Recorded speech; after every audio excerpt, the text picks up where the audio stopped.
FnA, yeah, yeah. Welcome to FnA, welcome to FnA, yeah, yeah. Welcome to FnA, welcome to FnA, yeah, yeah. Welcome to FnA, welcome to FnA, yeah, yeah. Welcome to FnA, yeah, yeah. Shout out to Fred and AJ. Make no mistakes, got so many snakes. You know that they love, they wake and bake.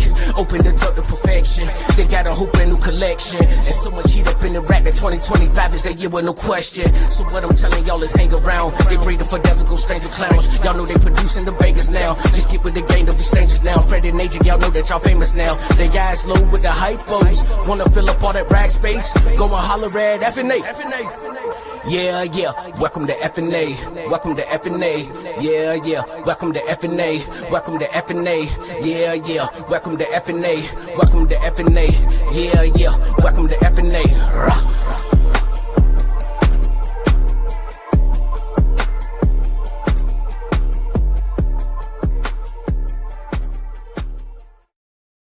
Woo! Love that song. Always gets me so amped. Right? We got a great show for you this time. Also got me so amped. But before we get to that, we got to do shout outs here. We got Proxima, that's one of the sponsors. And of course, the damn channel. I mean, come on. Right? Big shout out to Keys. Right? If you're not a channel member, what the hell you thinking? Big shout out to Banana Bread. Hell yeah. And Reggie's Urban Jungle. Reggie. You know this? Going gray in May. If you know, you know. Hell yeah. Shout out to 217. Right, right.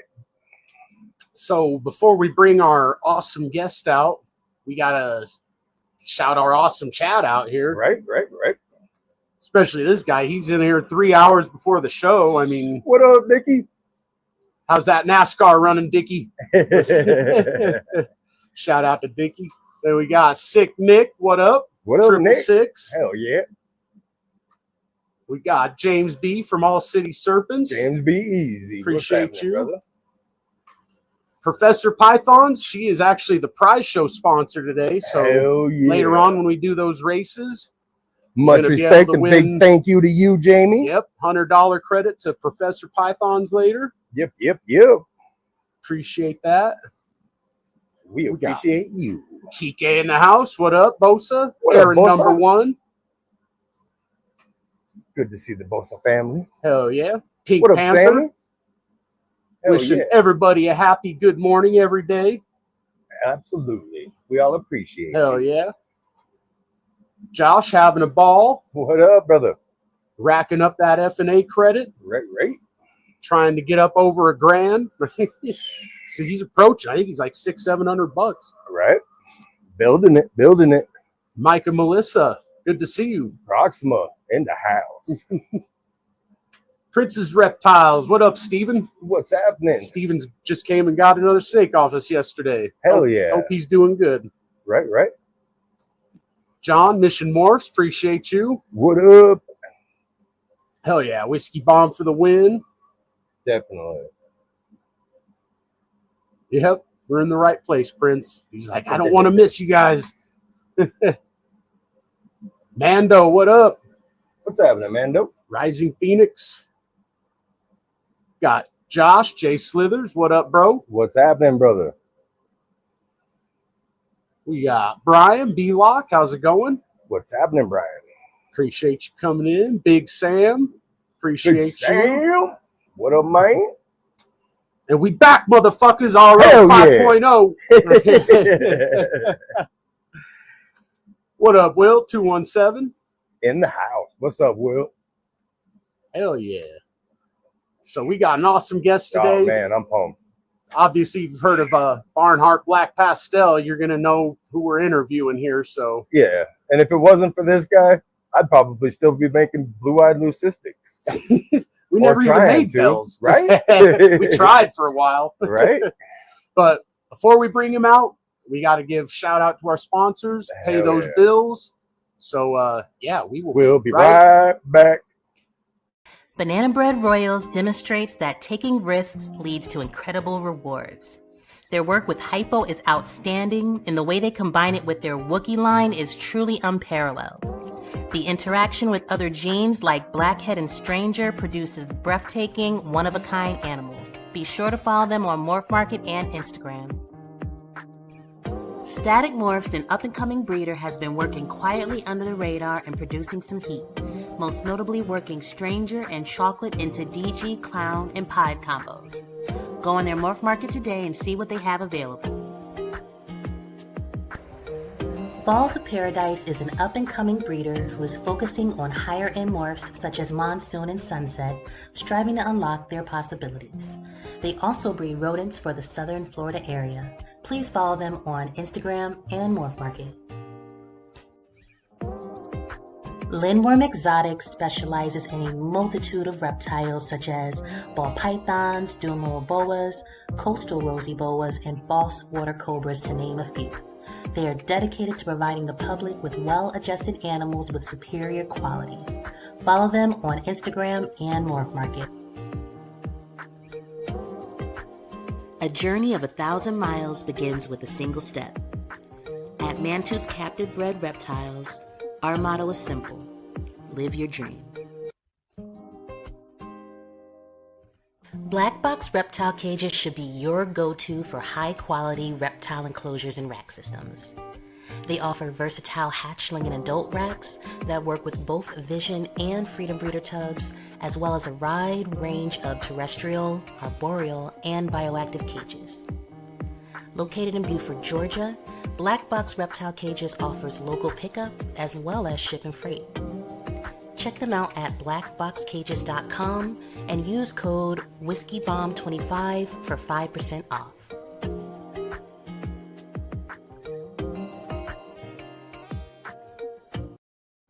Big thank you to the sponsors. Hell and yeah. Big thank you to Keisha with the golden voice. And appreciate those sponsors for not only helping us out, but also helping you guys out with those discount codes. Yeah, so make sure you take advantage of that. Right. We got Robinson checking in as well. What up, Robinson family? Brian, Heathen's Hatchery, appreciate What up, you. Brian? We got Nikki in the house. What Appreciate up, you, Nikki? Nikki. All right, so the person we're about to bring out was basically one of the first people we ever dealt with when we came into this hobby. I didn't like clowns before Tom. Yeah. That's the honest truth. He set me straight. So without any further ado, oh yeah, the GOAT, Mr. Tom Barnhart. How's it going, Tom? Hey, good. How are you guys doing? Good, Doing man. good, man. Doing good. Good to see you. Nice seeing you. So how have things been? You still going at it as hard as you've always gone at it, or? I did dial back a little bit this year just because and mainly because I want to do stuff that's newer. I don't want to repeat what I've done in the past, even though I still enjoy hatching out certain combinations. I want to be I guess more strategic on what I'm producing rather than just making stuff to make it. Sales are a little bit slower than they've been. People are pickier, so I'm trying to cater my breeding to that. So instead of just putting everything together just to make that bread and butter sales combos that used to work, I'm looking more at like trying to go everything has a reason now, not just to repeat and make like a cool combo that I know is nice and I know there's money behind it. I want to kind of, want to shoot for one good animal out of each clutch, or a good building block clutch, where it's maybe not this year or the next year, but then the following season or two, that's when you're going to hit your returns out of it. So I'm looking more into that, which is good. It gives me a little bit of a break.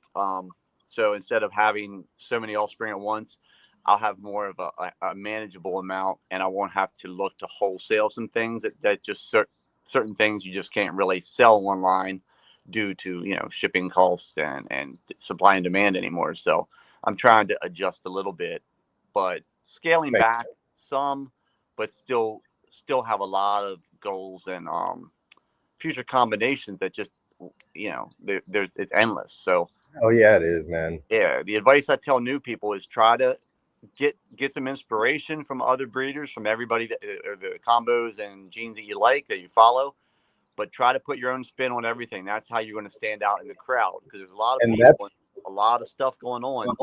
You don't want to just follow the leader in every aspect. You want to get that inspiration and then put your own spin on it. yeah. And before I talked to you, like I was just gonna do bells basically, and then I started talking to you all the time, and like you just, man, you put so much knowledge in my head so fast, and I appreciate you so much, sir. Oh, no problem. Yeah, you kind of came out of nowhere and started messaging me. And then I think you started buying stuff from me shortly Yeah, thereafter. it all started because of a banana super stripe. I wanted a banana super stripe. That's all I fucking wanted, and you had the best ones. It didn't even click who I was dealing with until like the 5th, 6th time I was talking to you, and I'm like, holy shit, I'm talking to Tom fucking Barnhart. Yeah, because I remember I produced those a few years back, and I don't have as much banana in my collection now, but it's more strategic banana. So yeah, those are nice, and that's the thing. Yeah. Like I sometimes look at those and like those are great looking snakes, and Absolutely. they're easy. I mean, they're easy to sell too. Like stuff like that is good. And, All grown up. nice. They need Is to. that the one you got from me? Yep. Yes, sir. All grown up. Wow. That's cool looking. I'm getting close because we're on the phone. I had some internet connections on my laptop, so I'm looking on a smaller screen. But I can definitely. Oh, let me blow it up here. Sorry, I'm not even thinking right now. I wasn't either. There you go. There you go. That's Now you can get nice and close, and nobody has to judge. yeah. And that's a female, right? Yes, sir. Yes, sir. Okay. Cool. Yeah, and that's the other thing that drew me to like what you were doing too, is that almost all of the clowns I was trying to look at were females, and you had a lot of females at the time. Yeah. And that's kind of right before I started getting a little bit more strategic on holdbacks, and I was selling probably stuff that I probably should have held. But it was selling quick and it was good money. So that was the dilemma that everybody had. Like, what do you hold back and what do you sell? Because that money was good and that demand was there at all times. Mm-hmm. So I would sell things that a year or two later I'd kick myself for selling. Whereas the past couple of years I've adjusted that philosophy to I'm going to hold everything that I like, that I want, that'll improve my collection. So it's a good mix. You kind of have to do a little bit of both. Sometimes, unfortunately, you got to sell things that you don't want to, Right. just depending on what you have. But it's that's always the dilemma every year. What do I keep and what do I sell? Yeah. I was selling a lot back then. Yeah, we actually got our first double visual project from you too. The one we call Space Ghost, the Ghost Pied that you and Ozzy worked on together. I think you were saying. Yeah. We I think in 2011 we did a pretty big project where we he was moving from Pennsylvania back to Maryland, I believe. Okay. And he didn't have a place to put. He didn't want to move all of his breeders to. It was like an in-between place. He didn't have the room for it. So I had an extra room at my house, and I took maybe 30 of his breeders, males and females, and he gave me a very specific plan to follow. And that was one of the projects was Ghost Pieds. And this was back at 2011. So I mean, I still enjoy making them now because they're such a nice looking combo. And as they age, they stay nice. Like as adults, I have an adult female back there that looks great. And you'd swear when you look at her, there's something else in her. It's just hypo and pied. But she has such an orange look to her. It's really, I thought she might have been yellow belly until I bred her a couple of times. I'm like, well, she's straight, just a very nice looking hypo pied. I mean, it's really, really a good combo. And it's a good like foundation to go off of, to add like another gene or two into that. I'm still trying to like add other genes into that combo. And I have black pastel in there. I have yellow belly, but I have some ingredients for more like Enchi, leopard. What else do I have in there? I have something else, and it's like, oh, you know what I made? I made banana black pastel hypopides.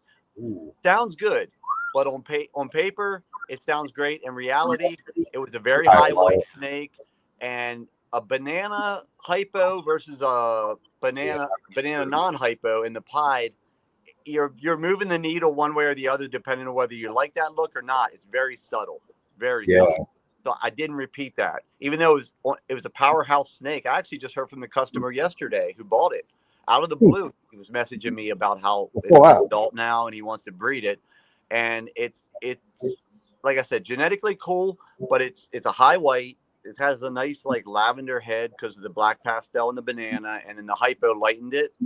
But it's, sometimes it's kind of that lesson. If you put too much stuff into a snake, you start to regress a little bit on the looks. Yeah. And that's just my opinion with it. I mean, it's I still agree. cool looking. If I could get a lower white one to see a little bit more pattern, but unfortunately with the black pastel and the pied, it gives pretty high whites for the most part. I've had some lower white stuff, but typically it's about 4-to-1 on the high white to low white.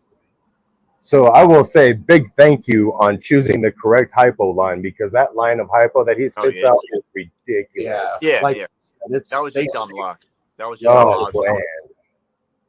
And you guys did a great job with that line. Yeah, and the funny thing is, if you trace back when I first started, the very first recessive snake I got was in 2003, I believe, visual. It might have been 2002. It was right around that time, that fall.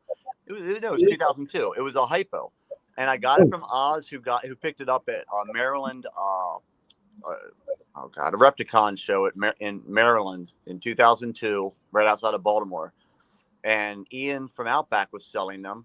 So he was getting them straight from Africa as captive hatched. And you didn't know anything about the parents. You didn't know any history. You just knew it was a hypo.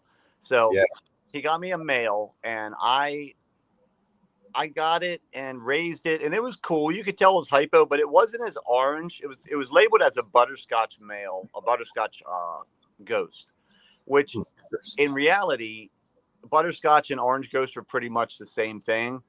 Okay.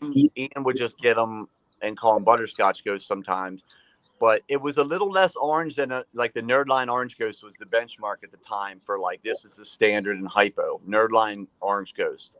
And mine was a butterscotch, which everyone's like, they're compatible. So long as it's not what they call a green ghost, yellows, butterscotch, and orange ghosts were all compatible. So, well, that didn't turn out with mine. Mine turned out to be a unique line that was only compatible with itself that I ever found. I ended up selling out of that line because I kind of wanted to be in the pool where everybody could play. And like, I don't want a unique line that's not better looking than the normal line out there of the oranges from Nerd. So I got rid of it just because from a financial and strategy position, it wasn't good to have a unique line that only was compatible to other stuff that I've produced. And like I said, it wasn't as good. And then in 2011, I got that project from Oz, who's straight. And I even asked him, I go, you're all your orange ghost, orange hypos, it kind of changed from ghost to hypo over the years. Is Nerdline. He said, yeah, it's all compatible with Nerd. And that's what he was working with was really nice. So I reintroduced Ghost back in the day in 2011 from his line. And yeah, it's a phenomenal line. It's really, it produces all the qualities you want, the light kind of frosted look, as well as the more orangey kind of hints and everything. It's what you want. Stupid good. Yeah. It's definitely what I want. That's for sure. Right. So is that whenever you were in Aussie, were working together then? Well, we had like day jobs together in the early 2000s, 2002, like probably like 2001 to 2004. We worked together as our day jobs. At 2011, we were just working together snake-wise. We were in the same industry. Yeah. He was in a different state and working a different job. Already living the dream. Oh yeah. He was up in Pennsylvania, up by Swiftwater, I think. He's working in that area by Bethlehem, PA, about 2 hours north of me. Hell yeah. Yeah, but it was cool. I really benefited from that project because he it helped introduce some genes that I didn't have. And when he pitched it to me, he's like, listen, we'll split the offspring. You breed it. And I'm like, if you're going to give your collection, some of it to me to breed, it's definitely going to benefit me if we're going to split the offspring, because a lot of this stuff I'm just going to hold back. I'm not going to sell it. Yeah, right. Yeah, so it was kind of cool because there was a lot of Orange Dream stuff in the mix, even though I had already had Orange Dream from him, but it was a lot of that typical Oz stuff. Like we had some lavender combos, some dreamsicle combo potential, but they didn't it didn't pan out. And I think 2 or 3 breedings we did, the females didn't take. But that was something that I didn't have lavender. I wanted to introduce that into the collection, so I kind of never got it and never really pursued it after that. But that was one at the time. If you go back, rewind like 15 years from now, I was hoping to get some lavender pied, projects going. But Gotcha. it was a win-win for both of us. It allowed him to get about another 25, 30 females bred, and it allowed me to get some new genes that he was working with that I wasn't. So it was kind of cool. Oh yeah. Yeah. It's cool whenever things like that can mutually work out and everybody's happy. Yeah, definitely. It was a good time. But yeah, it helped kind of propel me a little bit into some other stuff. So That's super cool. just getting lucky. You forget about those times over the years of how much of this stuff is just pure luck that you like. It just happens. Like my black pastel, pure luck. Like that wasn't a strategic thing. I mean, I did pick it out of a bin at Ian from Outback's place, but Yeah. who knew that it was going to be different? Yeah, and that was like a whole grab bag of black pastels, right?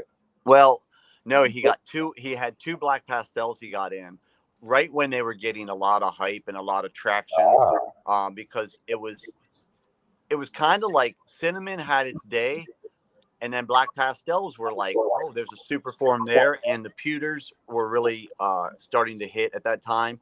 So just between the black pastel and pastel interaction, which was the black pewter, and the super black pastel, it's like it had a lot of attention thrown its way. And I like the pattern, that kind of the jagged look, and the pattern overall and color of the black pastels better than cinnamon. Cinnamon was nice because it was very smooth, very rounded, Right. and it produced the same thing. A pewter cinnamon was still a really cool animal at that time, and I was trying to get like something in the collection that not everybody had, that would give me a little bit of an advantage. And that was the thing that when Oz and I worked together, we would talk a lot, and we worked third shift. So it would be in the middle of the night, like conversations, like we're trying to stay awake, get to like 7:30 in the morning to get the hell out of there.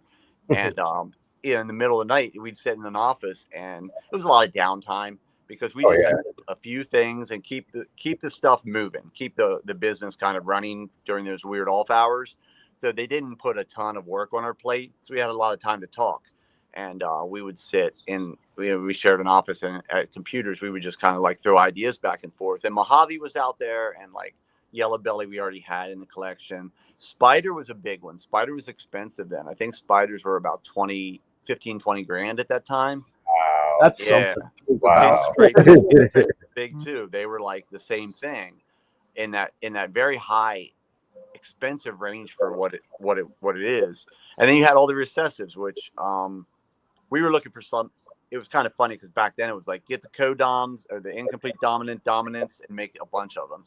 And bonus, if you can make other cool combinations with stuff that we already had pastel.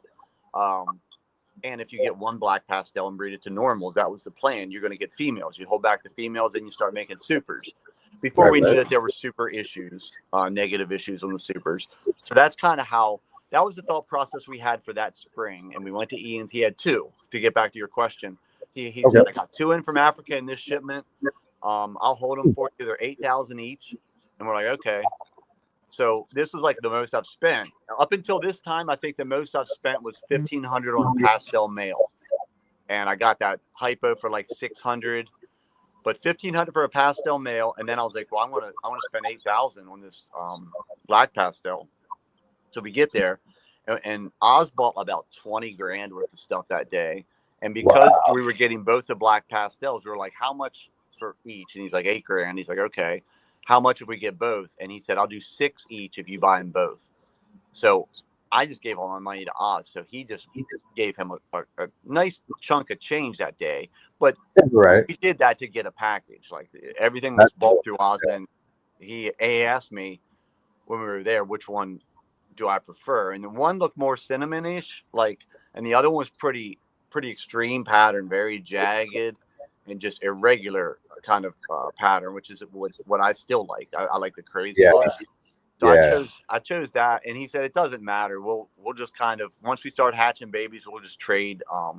You can have some of my offspring, I'll have some of yours, so we'll have both lines. Oh and yeah. that was the plan, but it only worked one way because when I hatched mine out and when he hatched his out, I didn't want any other line. I didn't want anything. Like I was like, I'm good. These ones are the ones I want. Yeah. So it didn't, because it was kind of like, it was just, and I don't even know if he still has that line anymore, but it was one of those lines where you're like, it's okay, but it's nothing like to write home about. Whereas mine was like, there's something crazy here. There is, yeah. Yeah, and he even bought combos from me for years after that too. Like, it's funny, he bought black pastel het red yellow belly combos from me the first year I produced those, which were really cool, which was the onyx yellow belly. If you Google onyx yellow belly ball python, most of those pictures are mine. And it was pretty extreme at the time. That was around 2011, around the same year we did the collab.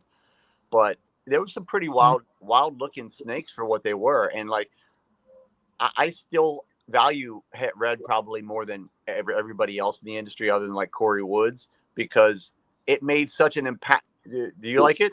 Yeah, it's like, it made such an impactful snake that I made with, it was a 3-gene snake, but it was so wild looking at that time.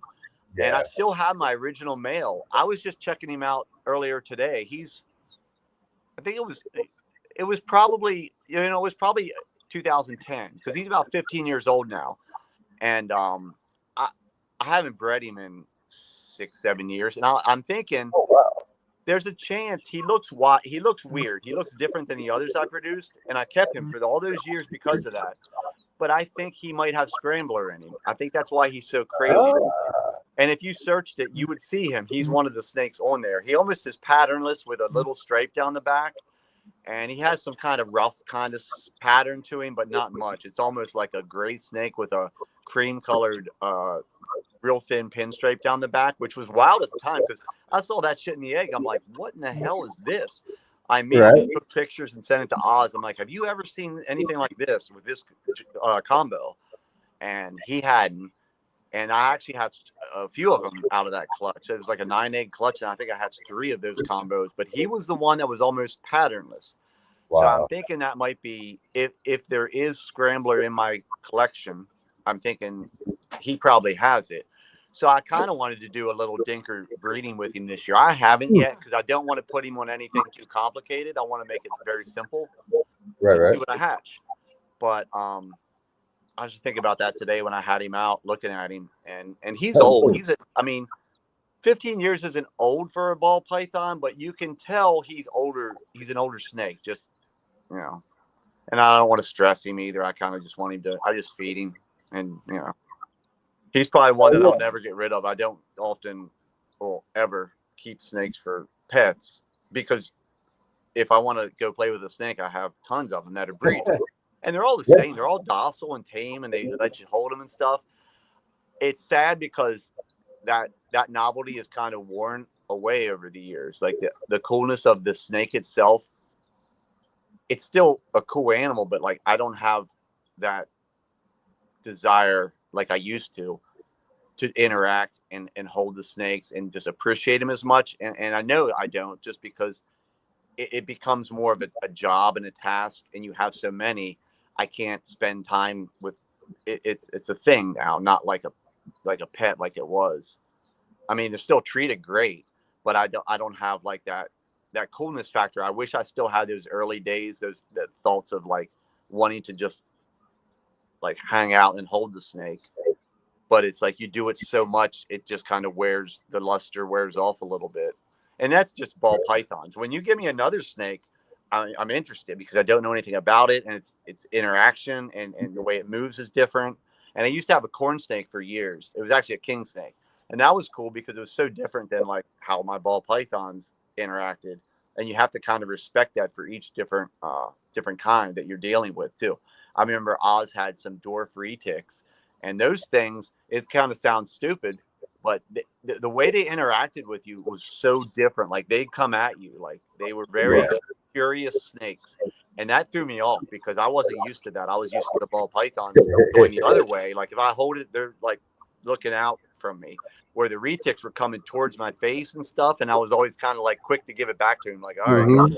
And it was just like, I haven't spent time with them enough to like get their tendencies and kind of get that comfortable status that I have with the ball pythons. And even again, looking back when I got the ball pythons, I was a bit shy myself around not being able to read them yet and see, like, is it going to bite me? Is it going to, not that it matters now, but at the time I didn't want to get bit. And that first year, it took me, months, if not a year, to figure out, like, oh, they're fine. Like, and this is when they're going to bite you, when they're in this position or they're tense. And now you can tell immediately with, Oh yeah. It was one of those deals. I remember I didn't want to get bit, but now I get bit every week probably. So. It happens pretty often. Yeah. On feeding day, a lot of times I'll get distracted. I'll turn my head. I'll open the bin, and they come up. As we're opening the bin, they'll come up and get me here all the time. Yeah. Oh, okay. And if I'm not looking, it doesn't hurt. Not that it hurts. It doesn't surprise me because I'll feel like, oh shit. Exactly. Down, I'm bleeding. But when you see it, it's even worse. It's way more startled. React. It's jump back and then it rips more too. And, it rips more, and then you don't want to harm the snake because you don't want to. Yeah, but it's that human instinct that I can't just sit there and let it bite me. I'm always trying to like dodge it, and most of the time I can dodge it. But yeah. Some days I'm just not fast enough. I'm like, man, as I get older, that's why we don't work venomous. Yeah, exactly. As much as I've been bit by the ball pythons, which it's not a ton, but it's to my friends and people that aren't snake people, they think it's like crazy. Right. I'm like, it's not a big deal. Right. Fine. Right. It humbles you because you're like, they're tagging me when they want to. If I had venomous, I wouldn't be here right now. But then again, that does come with a whole another level with respect and like never taking. Yeah, I wouldn't be handling them the same way. So yeah. Yeah, absolutely. Yeah. Emphasis on I wouldn't be handling, and you just stop it right there. Yeah. Pretty much. They're I'm cool good, to look man. at. I like to look at absolutely. them. Especially like gaboons, man. Beautiful snake. I hear they're pretty docile. I hear they're very like snakes, but man, that's They can be docile over there though. Yeah, and they're very pretty. The pattern, like, oh yeah, beautiful. I've seen them at Hamburg PA show, like years ago when we used to go up there a lot. They had venomous there, and it was the gaboons were always the cool ones to check out. They're just so fat and big. They're bulky snakes. Yeah, and the rhinos and the mixtures of the gaboons and rhinos. Like, Things are very cool. Yeah. Angry caterpillars. It's cool that they're the only ones that like one of the only ones that have that caterpillar motion. That's another thing that intrigues me about those ones. When you bought the Barnhart Black Pastel, did Ian sell it to you as a Black Pastel then, or was it actually a dinker? No, it was a Black Pastel. Yeah, but he didn't, and there was two, and like I said, but you could tell, and we asked him, like, are these from the same clutch? He goes, I don't think so. And it's one of those deals where I don't think I don't know how much information he got from the importer, but they were night and day. I mean, the one Oz got looked like a cinnamon, not quite as rounded pattern, more of like a blocky cinnamon looking snake. Whereas I have pictures of mine, but they're on my old computer somewhere. This was before cell phone, like 2002. I mean, we had cell phones before, like the ones we have now. And I'd like to get some pics of that. And I'm sure there's some online. Actually, if you search Barnhart or Black Pastel Yellow Belly Ball Python, there's some offspring of the original. Of that original that are pretty wild looking. They're very burgundy looking snakes. And it's funny because I forget that shit's out there from old forum days from like King Snake and Fauna, whereas that stuff at least is searchable online. I can find some of the pictures that maybe I don't have easy access to now. They're on Google. I mean, I'll check them That's out. cool. I didn't even think about going to old forums like that for photos Right. and stuff. That's Yeah, a great idea. forums, like, yeah, and some of the places like Bush League was always cool. There was a lot of stuff posted on that one, and that's how I met a lot of people in the industry, was off of Bush League, breeders Cool. forums, and it just kind of folded. I forget what was going on. I think the guy in charge, I forget the details, but it kind of went away. But that was definitely before Facebook. That was the place to be. Ballpythons.net was okay, but Bush League was the one where, you kind of, you met the people on the forum, and then you'd meet them at the big shows like at Tinley. I would always kind of go back and forth with Will Morose on Bush League. That's where I met him, and then I met him at Tinley like a year or two later, and he was super cool. And we were kind of there just hanging with Mark Mandick and Levance, and I went out with Oz. We flew out together, and it was cool seeing these people back in the day and seeing how they've grown since then. All these Right. guys were they were well known. I mean, but now they're like really well known, and what Yeah. they've done since then, it's cool to see they're still going strong. Absolutely. Definitely. And Will and I were kind of like along for the ride, and he was at pretty young spot. I was too, and we've done pretty well. I mean, since then, I think. Yeah. Yeah, I Will's would blowing agree. it up with the puzzle. Oh yeah, he's done more than like going well beyond what I did. But he's definitely he definitely grew after that first show I met him. Do you vend shows, Tom, or do you do most of your sales online? Or Yeah, I don't vend anymore. I was doing I stopped vending probably, in all honesty, that Tinley 2012 show. Wow. I had twin girls that same year, right around that time, and I just kind of stopped vending them, because also what made it easy is, I think when I was vending, I was kind of unknown until that Tinley show. People knew me there, which was kind of cool. But now, once people got to know me, the online sales took off so much, and the trust of, he's not going to screw you over. He's going to send you it's an accurate representation. It's, doesn't have any issues. And that was a big thing back in the day. Yeah. I think that once my name got big, I didn't need to do shows again, but I didn't do a ton of volume. If I did a ton of volume, shows would have been better too, because it was hard for me to even fill up display cases at shows, because I just never did a lot of clutches. Like the most I would be doing, like big years for me would be like 25. You figure 25 times 6, you're talking like what, 150 babies. Yeah. That's a nice number to get rid of online. Right. And if I did more, I would be able to, like, what I was selling, present more at a show. But I never did enough that, like, I never bred my own rodents or anything like that. I always kept it very small, and tried to do like quality over quantity. But Yeah. it's hard, because sometimes some of those years when you do it small, you do a 15 clutch season, and you just hit the worst odds on those clutches for that particular year. It's a real kick in the nuts, because you're like, it can be. yeah, very disappointing, because out of 15 clutches, only 4 or 5 were impactful. The other ones were, like I was saying earlier, like, I don't want to just do stuff that I've done a million times in the past just to do snakes. Yeah.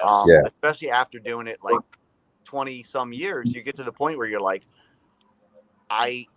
it's still exciting, but like, I just don't want to hatch snakes out that I have to move, that are harder to move now. Some of the things that I move now, I look at it like, man, 4 or 5 years ago, this snake was 3 times, 4 times the value, and it would fly in an hour. I'd list that, listed online, it would be gone. Now it's like, I put it online, and if it doesn't move, it tells you where the market is. It tells you what the demand is too, and it's kind of trial and error. You want to be one step ahead, and you want to be like a seeing into the future what people want, but it's hard to do unless you have everything.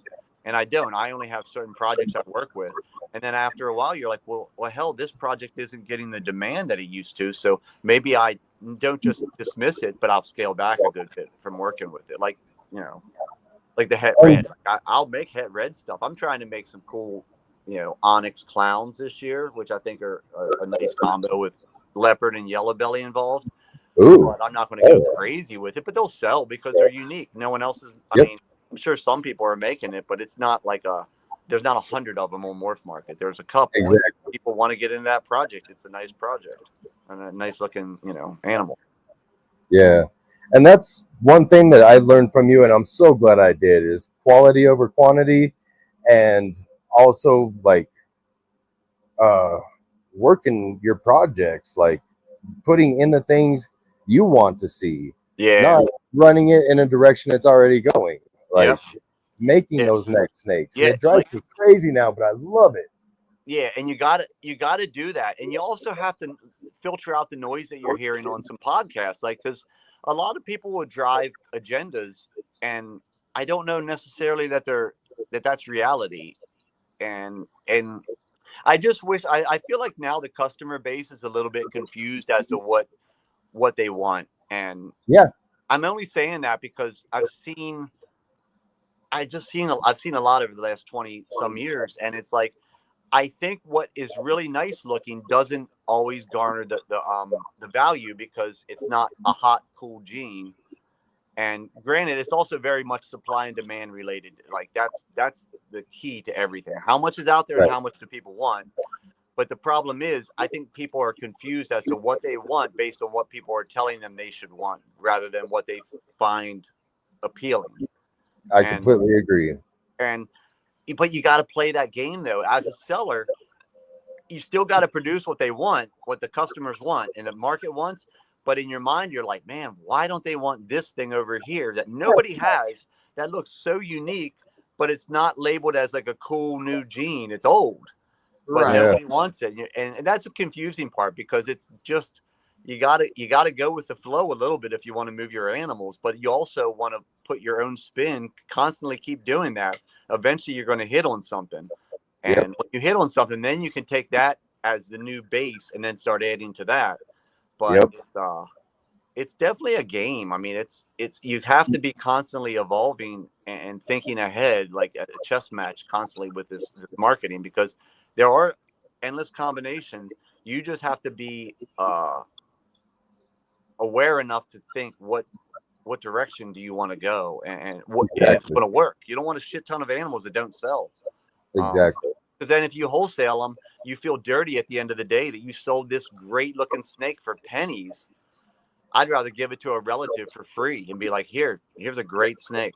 That way nobody got something cheap. I didn't undersell it to anyone. It's a great pet. Do what you want with it. Right. Yep. But it's definitely more tricky now to market and sell stuff. Like, I wish I had the answer. A lot of people ask me, if they get in today, what would you do? And I used to have the answer, I thought, but now it's like, I don't know. I try to say what I said earlier, like, get popular, in demand genes, and look at what's out there. See how many are listed or how many you've ever seen. If there's a lot, it's probably not a good idea to really jump into that unless you have an idea to make that better, improve on that, or if you have some sort of uniquely crazy line that improves everything, go that way. But I kind of like what I've done over the years with the black pastel is, like, it's not hard. With once I figured out my line was doing different stuff, I was like, well, shit, I'll repeat all the black pastel stuff that's cool with my line to see if there's a noticeable difference or not. And that way it's a no-brainer. I didn't have to overthink anything, and it was very it was fun for me because I had all these freaking males and females sitting around that I could work with. But I often tell people too, like, that join, like, you could pick any gene, take a gene and work the hell out of it, work it to death. And certain people do that. Like, I use the example of I think it's JD Constrictors with the Azanthic. He makes all those crazy Azanthic combinations. That's a great idea, because you're so focused on that one gene, you can then just start thinking outside the box where other people didn't. And rather than like have a splattering of everything, just stay in a lane and make it the best possible. Get the best example of that gene, and then just try to, like, really think outside the box and really, like, put your own spin on everything. And you could just take any incomplete dominant gene and really work it. Like, I still think blackhead is a really cool gene because the super form is really nice. And there's just so many things you can do with it that haven't been done yet. Like take puzzle. Puzzle's still a pretty popular recessive. It's still in its infancy, I think, and what we can do with it. What would like a puzzle super blackhead yellow belly look like? And that's not even like everybody has. That's not a hard combination to get. You just have to work it. It's probably a 4 or 5 year project to get that snake. Yep. I mean, I think that's going to be wild looking because the super blackhead's crazy. And there's just so many genes like that where you're like, they're all common. They've all been around for quite a while. I mean, puzzle has been around for a while. It just kind of had a very slow start out of the gate.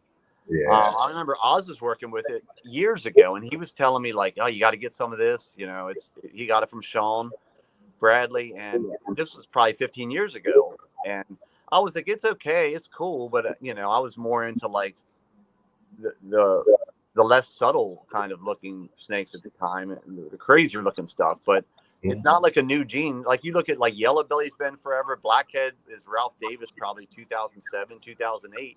All this shit's been around 15, almost 20 years or more. But have you ever seen the super blackhead puzzle anything? And then just start adding other genes to it. Orange Dream, I mean, it would be crazy. Yeah. It's crazy how blackhead got kind of slept on for so long and had just had a huge resurgence in the last like 5 years, it seems like. And of course, we got into it while it was mega hot and expensive and watched it go. Yeah. I kind of got into it at the end of its high end too. And I had some cool stuff in the racks. I got like some blackhead clown stuff that I'm using as breeding stock. But unfortunately, last year I didn't produce any blackhead stuff. This year I'm trying to get a little ultramel blackhead projects going.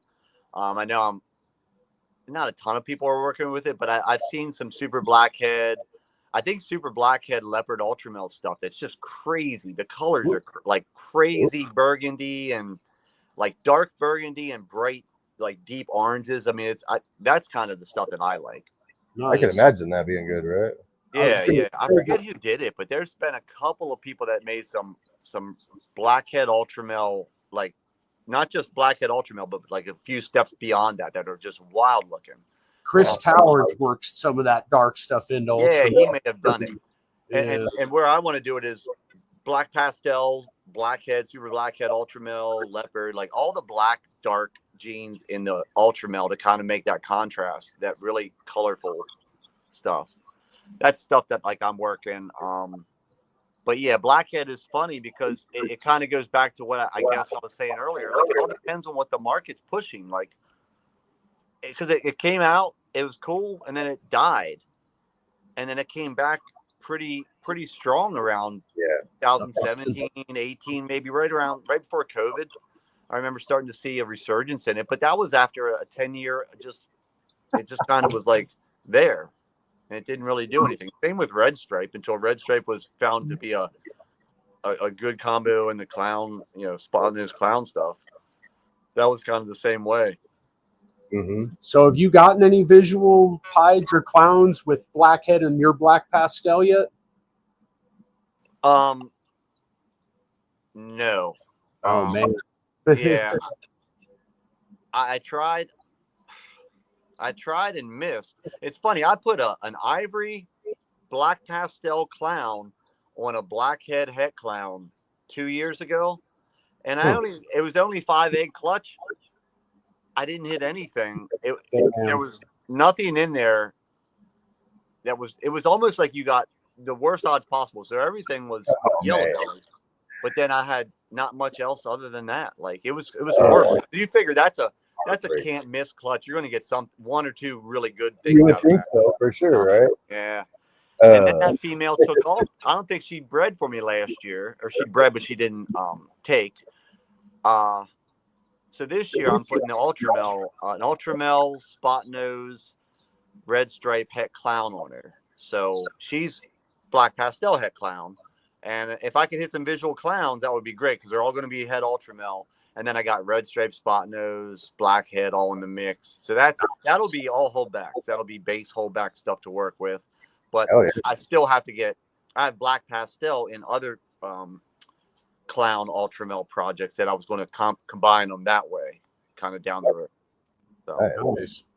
yeah, it's always cool to kind of have like the multiple projects that like on their own are good, but then ultimately you can crisscross them into different parts of your breeding program. That way you're just adding more genes in, you know, and it's everything kind of has a meaning towards other projects. Like if I have a pied project, I want it to mean something, you know, with other stuff that I'm doing. Like typically what that means is I want everything to be hypopied to some extent, because I would love to just take that and run with it. And it's like we were saying earlier, how many hypopied combos have you really seen? Not a lot, man.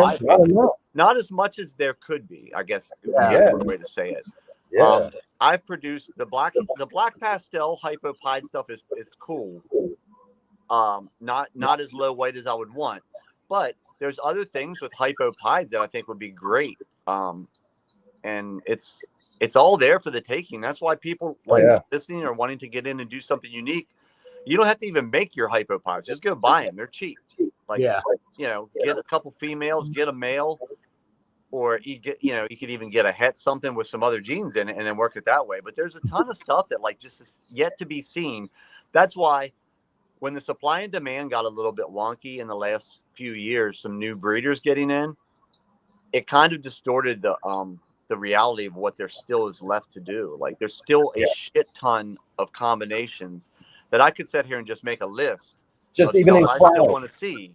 like everybody's like clown is overworked, and there's still so much stuff that hasn't been Or even combos outside of recessives. Like everyone's kind of given up on just incomplete dominant combos. Yeah, I think I made that point when I was talking to Mike Johnson a couple months ago on Herp Collectors. I was like, and Will made this original point in a podcast about 6 months ago. He's like, we've forgotten that a super form of an incomplete dominant is equal to a visual recessive. It's all homozygous. Everybody wants that quad gene recessive, and I'm like, that might not be the snake that you want. You want to have some incomplete dominance in there. You want to have some dominant genes in there, and you want to kind of hit on like say a super red stripe, super blackhead. I'm trying to avoid listing snakes that produce all solid snakes, but like snakes like that have cool super forms. Make a 3-gene super form snake or a 4-gene super form snake, and it's the same as a triple and quad visual recessive. It's still cool. It still has value, and it still shouldn't be sold for pennies on the dollar, which unfortunately some people do because it doesn't have recessive in it. I'm like, it's still hard as shit to make. Like, it takes as much time. Yeah, it's a double recessive project. Yep. I just wish people would like, and the problem is to say that is hard when people have a crap ton of animals sitting around that aren't selling. They're eventually just going to lower the price until they sell. And it's values projects to a point, but you're just hoping it works itself out. And then the people that are still valuing the project and the value of the snakes are left. And it kind of resets itself. I mean, I've seen it happen before, but never seen it with this amount of cool, hard to hit snakes where people are like, well, it's not selling. I want to mark it down 50% this week. I'm like, no, like, but I mean, I can't tell them that because I'm not in their situation and everybody's unique, has, you know, bills to pay and whatnot. And I don't know, keeping a day job to me was probably the best thing that I could do, because that way I'm not going to ever just willingly give away snakes for pennies and try to, you know, do any harm to the industry. Because I'm not eating off the snakes or anything like that. So going back to supers, that's one of the things that we've believed in for a long time. Like we put our super asphalt to a super cypress to get nothing but asphalt cypresses. Yeah. And then go about line breeding. Like pick out the best ones, the ones we like, and then we have them forward. Asphalt cypress females we can plug into many, you know, hold 2 or 3 of those back and plug them into different projects because it just goes with so much stuff. We have a breeding that potentially we could get super asphalt, super blackheads from. Or super blackhead freeways, one or the other, depending on if she's yellow belly or asphalt. So and I'm as excited about that as the paint clown stuff we're working with. The double head paint clown stuff. Like, that stuff's cool too. That's a good project. I wish I would have got into paint or Sentinel years ago. Like I've seen them, been around for a while. That's a hot one now. But I look at that and I'm like, how long would it take for me if I got that in? What would I have to get, and what would I have to do with it, and how many years? And I'm like, I just started working puzzle because I try to be selective with my recessive projects that I bring in because it takes up a lot of space. Yeah. I chose puzzle, and I'm like, that's what I'm going to work out because I want to keep it at a capped. But yeah, like a lot of that stuff, like you were saying, it's exciting to have those super red stripe. I think is a really cool animal to put into, like, if you can get super red stripe into combos. Super orange dreams are great. I mean, it's that kind of stuff that's hard to hit. And plus, a lot of times when you're dealing with a lot of different incomplete dominant visual immediate snakes, that those first pairings, it's nice to have a super form in the subtle stuff because you're like, nope, guaranteed it has that in it because the dad or the mom was a super. Yep. And that's always a good thing to have because I've produced yellow bellies that are real suspect, that look like yellow bellies, but when you produce them from an ivory, you're like, no, it is right. Exactly. No question, especially if it's the mom. You're like, no question. And like that's another thing. Like, when do we say that a project is recessive and when it isn't? Whenever like a single gene yellow belly can look so under the cover, and a het monsoon can slap you across the face. Yeah. Like, when do we call them what? Yeah, it does kind of get you thinking, like, where's the line drawn where this is clearly recessive and this is clearly an incomplete dominant? Because some of those, like you said, monsoon, and I've looked at a lot of them. I think I know what I'm looking at. I don't own any, but I wanted to see, like, what are people saying they see when they're looking at these het monsoons? They can pick them out. And I think I can see the difference. But to your point, we're calling that a recessive gene. Is it really recessive? Because does that het monsoon combined with, and I know Mojave is the example that's used, that's in a lot of monsoon stuff. Could you pick a Mojave het monsoon out? I haven't seen enough, but possibly. Then that would go to what you just said. Maybe it would be called an incomplete dominant. Like, is it all just based off of visual? Is it visual or not visual? I don't know. And that's like, what I always thought. With like some of the dinkers we have, like, if we have some that are less visual than a het monsoon, like, what do we call them? Yeah, that's we true. Don't want to step on toes or anything at the same time either, you know. Like, so what's a scrambler and a super scrambler? Like, can you see the scrambler well enough to say I'm 100% sure that's a scrambler? Man, not without testing, I don't think. Yeah, it's subtle. All I know is it's subtle, and I would love to see a super form on its own. Like, that's what I want to see, a super scrambler on its own, to be like, oh, that's what it does. Right. Because I've seen it mixed with 3 or 4 other genes, and it does look great. Like, if that's what we're looking at. And I'm not going to, like, question it, because the people that are working it, I appreciate that they're working it, and what they make looks really fantastic. But and I know it's everybody else is saying the same thing. I just want to see it on its own, just so we can be like, that's what a super scrambler looks like by itself. And then from there, you can wheels start turning, like, okay, I want to put this into it and go that route. Yep. But I definitely have seen, like, I think I know what the scrambler does. And watching a lot of Chris Hernan videos lately, he's kind of blown up, which is cool, because he was like you, AJ. He's a guy that, like, started buying from me years ago. And we had been talking quite a bit, like, just, you know, over Messenger and stuff.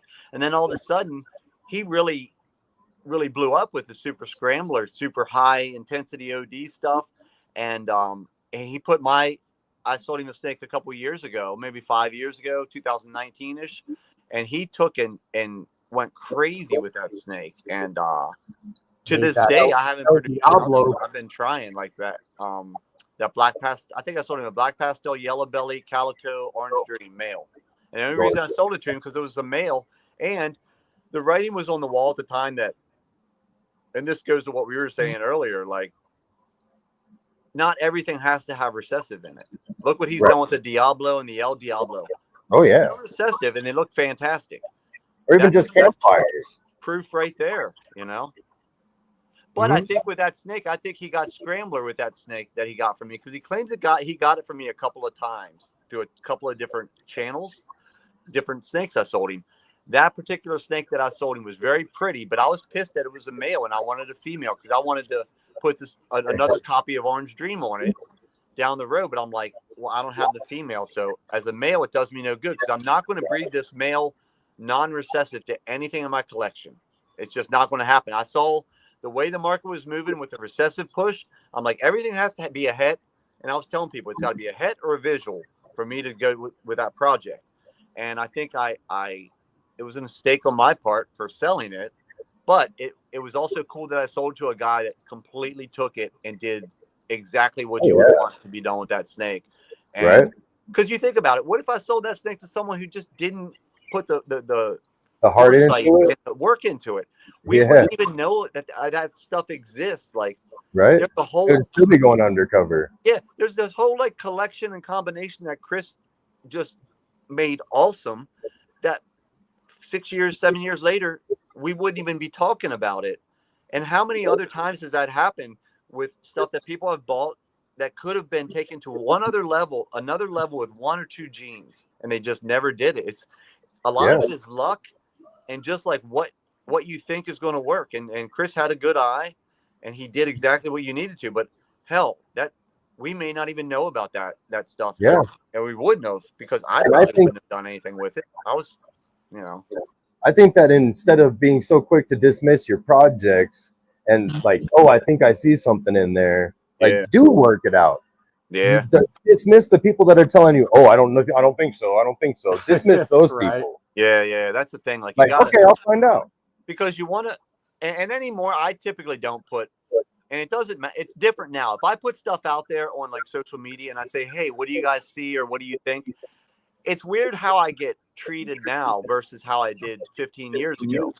Now, people will probably tell me stuff that's not true, but they want to say something nice because, I'm like a name in the industry. Whereas 15 years ago, people would be dead honest with me and be like, why? What are you doing? I don't see that. That's not in there. And sometimes that brutal reality was what you needed. Yeah. But I don't get it anymore because people don't want to. I mean, some people probably would, I'm sure, but most people want to be nice. And it's like, no, tell me if it's just a bullshit. If you're not seeing it, I want to hear it because that way I'm like, maybe I'm overvaluing something because it's mine. Mm-hmm. And then it becomes almost like the emperor wears no clothes type story. Yeah, it's hard to be anonymous again. And I like the fact that people trust me and I can sell stuff quickly. That's great. That makes business easy. But it's also nice to be anonymous too, where it's like, tell me what you see. Like, don't tell me because it's me what you think it is. Tell me what you would say to a nobody who you don't know who it is, what that snake is. And that's the stuff that sometimes I'll send it to my friends sometimes, and Oz will tell me. He'll tell me like, I'm not seeing it.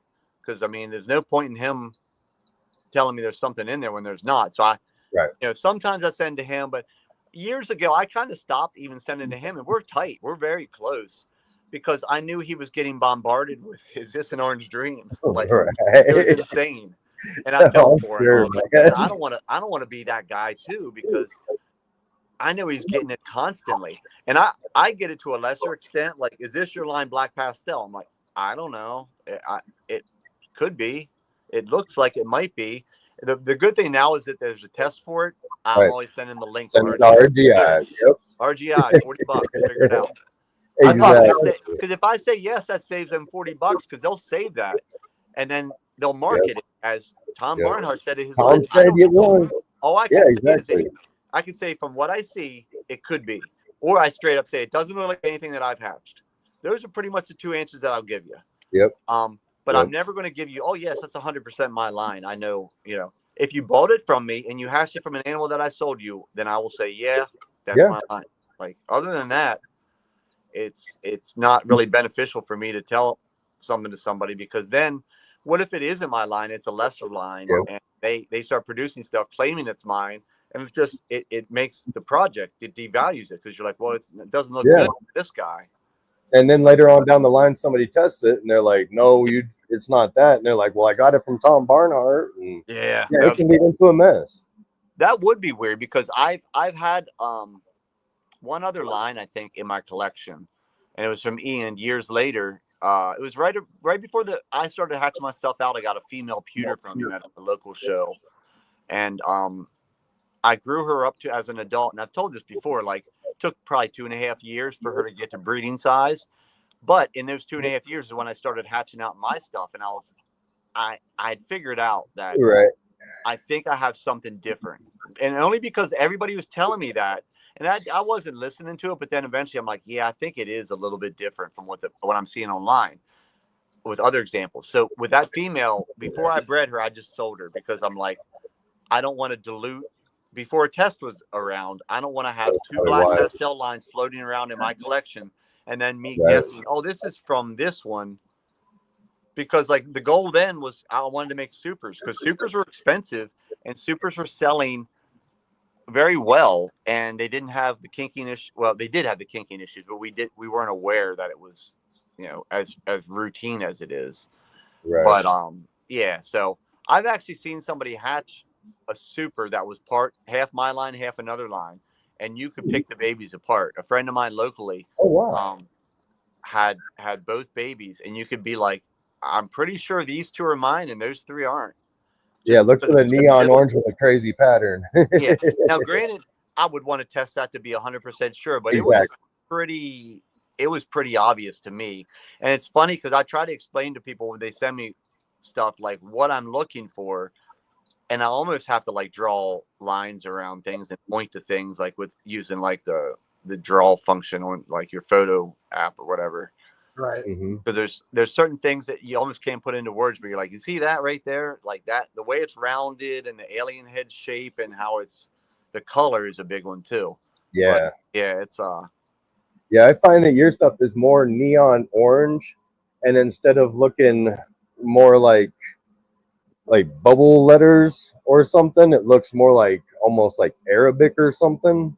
Yeah, with the clown stuff, it definitely, that was like, I'll see people produce that in other lines, but there's usually a little bit more input, like another gene or 2 in there.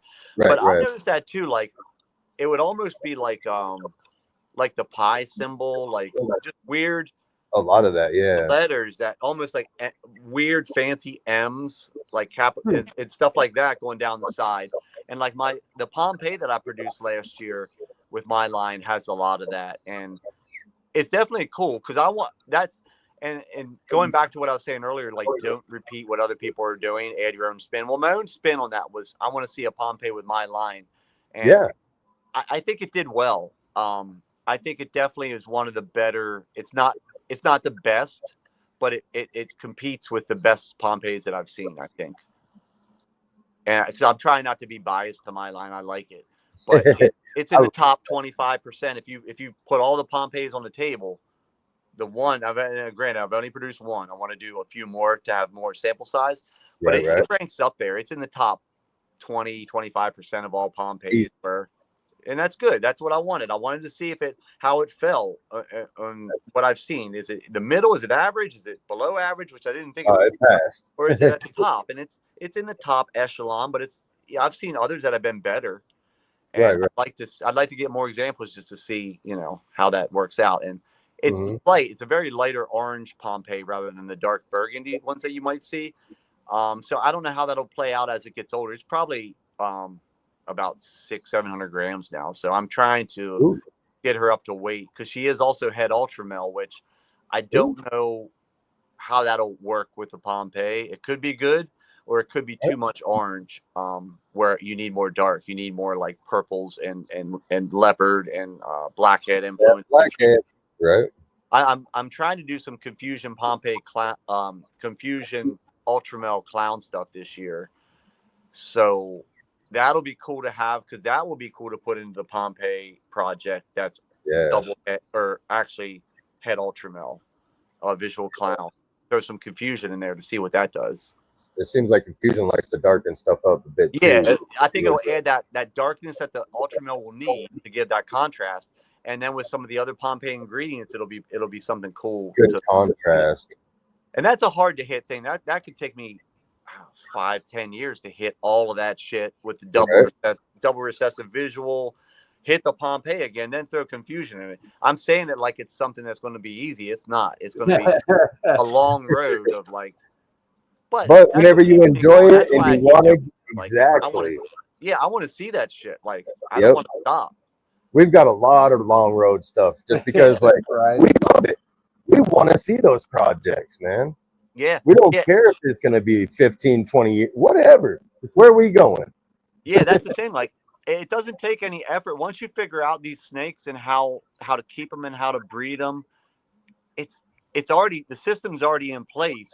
Just keep your number at a comfortable number that it's not stressing you out, and you can like do what you got to do in your other life, you know, outside of snakes. And that's what I'm trying to do. Like, I want enough freedom that it's not like a burden to deal with these snakes, but it's still exciting enough where if I can produce a dozen to 15 really crazy clutches a year, where I have a shot to make what we were just saying, like an Ultramil, Pompeii, Confusion. Hell But yeah. I have a shot. I have 4 or 5 clutches, and it's a one in whatever. But you have that shot. It's more fun than like a lottery scratch off or anything else. I mean, oh yeah, it's oh cool. yeah. And it's like Cutting those eggs is fucking. Yeah. And it's like, well, I didn't hit it this year. I'm going to try again next year. And then maybe as the years go on, you throw other stuff in there inadvertently. Mm-hmm. Just as you're thinking, maybe a form of super red stripe Pompeii would be cool. Oh yeah. Stuff like that. It's just like it's never ending because you can always throw another ingredient in, and it's like making. Exactly. I think Mark Mandic would kind of like compare it to like making a meal. Like, you have this great meal. What if I add this spice to it or this extra ingredient? What will happen? It could make it worse, or it could be even more fantastic. And that's kind of with these snakes. Like, you're always thinking in terms of one more gene. What will one more gene do to it? And let's go further down the road. What will 2 more genes do to it? And it's like, it never ends. And you can really just make almost the perfect creation in your mind and see how that plays out in reality. Mm-hmm. We're going to all die. We're going to get old and die. And we're still not going to hit our pinnacle snake because it's not even changing each year. It's going to keep getting better each time. When we do hit the pinnacle, we're like, no. Now I want to do this to it, and it'll just never end. So, that's exactly why. That's me too, man. That's the addiction, is the next snake. Yeah, that's why the market.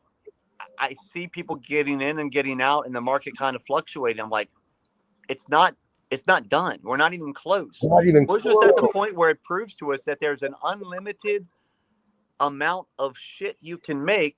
So much. And everybody has their own lane. Everybody can do their own project and take their own infinite ways to go. It's like, don't just remake stuff. Get the ingredients that you like and just work it to death. And then once you work it to death, add another ingredient to it. Like, it never ends. There's so many combinations that are like, we visually can't think about it. Like, good ingredients are going to stay good ingredients. Now go plug them in your project. Yep. It never. Shut up and breathe. Yeah, and like I'm doing and Justin, I think, just hatched out the Pompeii Desert Ghost this year. I have some pretty good groundwork with that already, and that should be pretty cool, I think. Oh yeah. So I'm working that a little bit, and I forget. Yeah, this year I have a long shot to hit it, but it's very long. So I don't anticipate it. I got to get more. Yes, every shot you don't go for.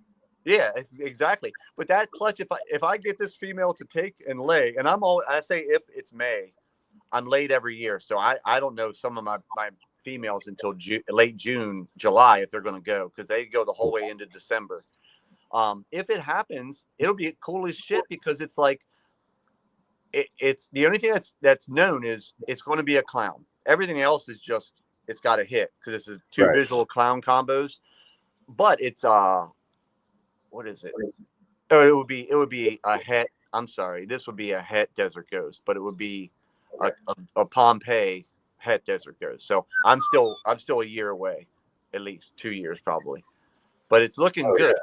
Yeah. And then I have some other shit that I was saying before, and other projects that I can plug into that are kind of working their ways up and more advanced with the Desert Ghost Clown projects that are going to be black pastel yellow belly. So then you have those, and then you start plugging in the red stripe and the spot nose stuff that I'll be getting from this female, hopefully. But yeah, it's stuff like that that excites me. And oh yeah, definitely. I mean, I think puzzle. I got some really cool puzzle stuff that I'm growing up. Black pastel yellow belly, puzzle hypo stuff. So it'll be hypo, it'll be puzzle, and black pastel yellow belly. I got some Mojave in there too, which in puzzle Mojave works pretty well. It does a lot of messing with the pattern. But I think my favorite of the puzzles so far is still like the pastels. I think the pastel does such a good job with puzzle. Yeah, super pastel puzzles are probably one of the best So ones. insane. And that's the sad part too. Pastel's not cool, so right. You got to convince people that snake, that the snake, you've probably seen the same ones that I have. They're crazy, Insane. But they're pastels and they're super pastels. Yep. Like from a if I didn't have the knowledge I have, I would do that and I would just go crazy with pastel stuff. But I'm also like, am I just going to make a bunch of puzzles that are really pretty and really wild looking that but don't move? I'm going to have a hard time moving. Yep. And it's the whole thing of like what people think is cool versus what really looks nice. It's a disconnect. And like we have to learn too, like some things don't belong in some projects. Like lesser pied, why would you do that? It's going to be a white snake. You can just make a white snake.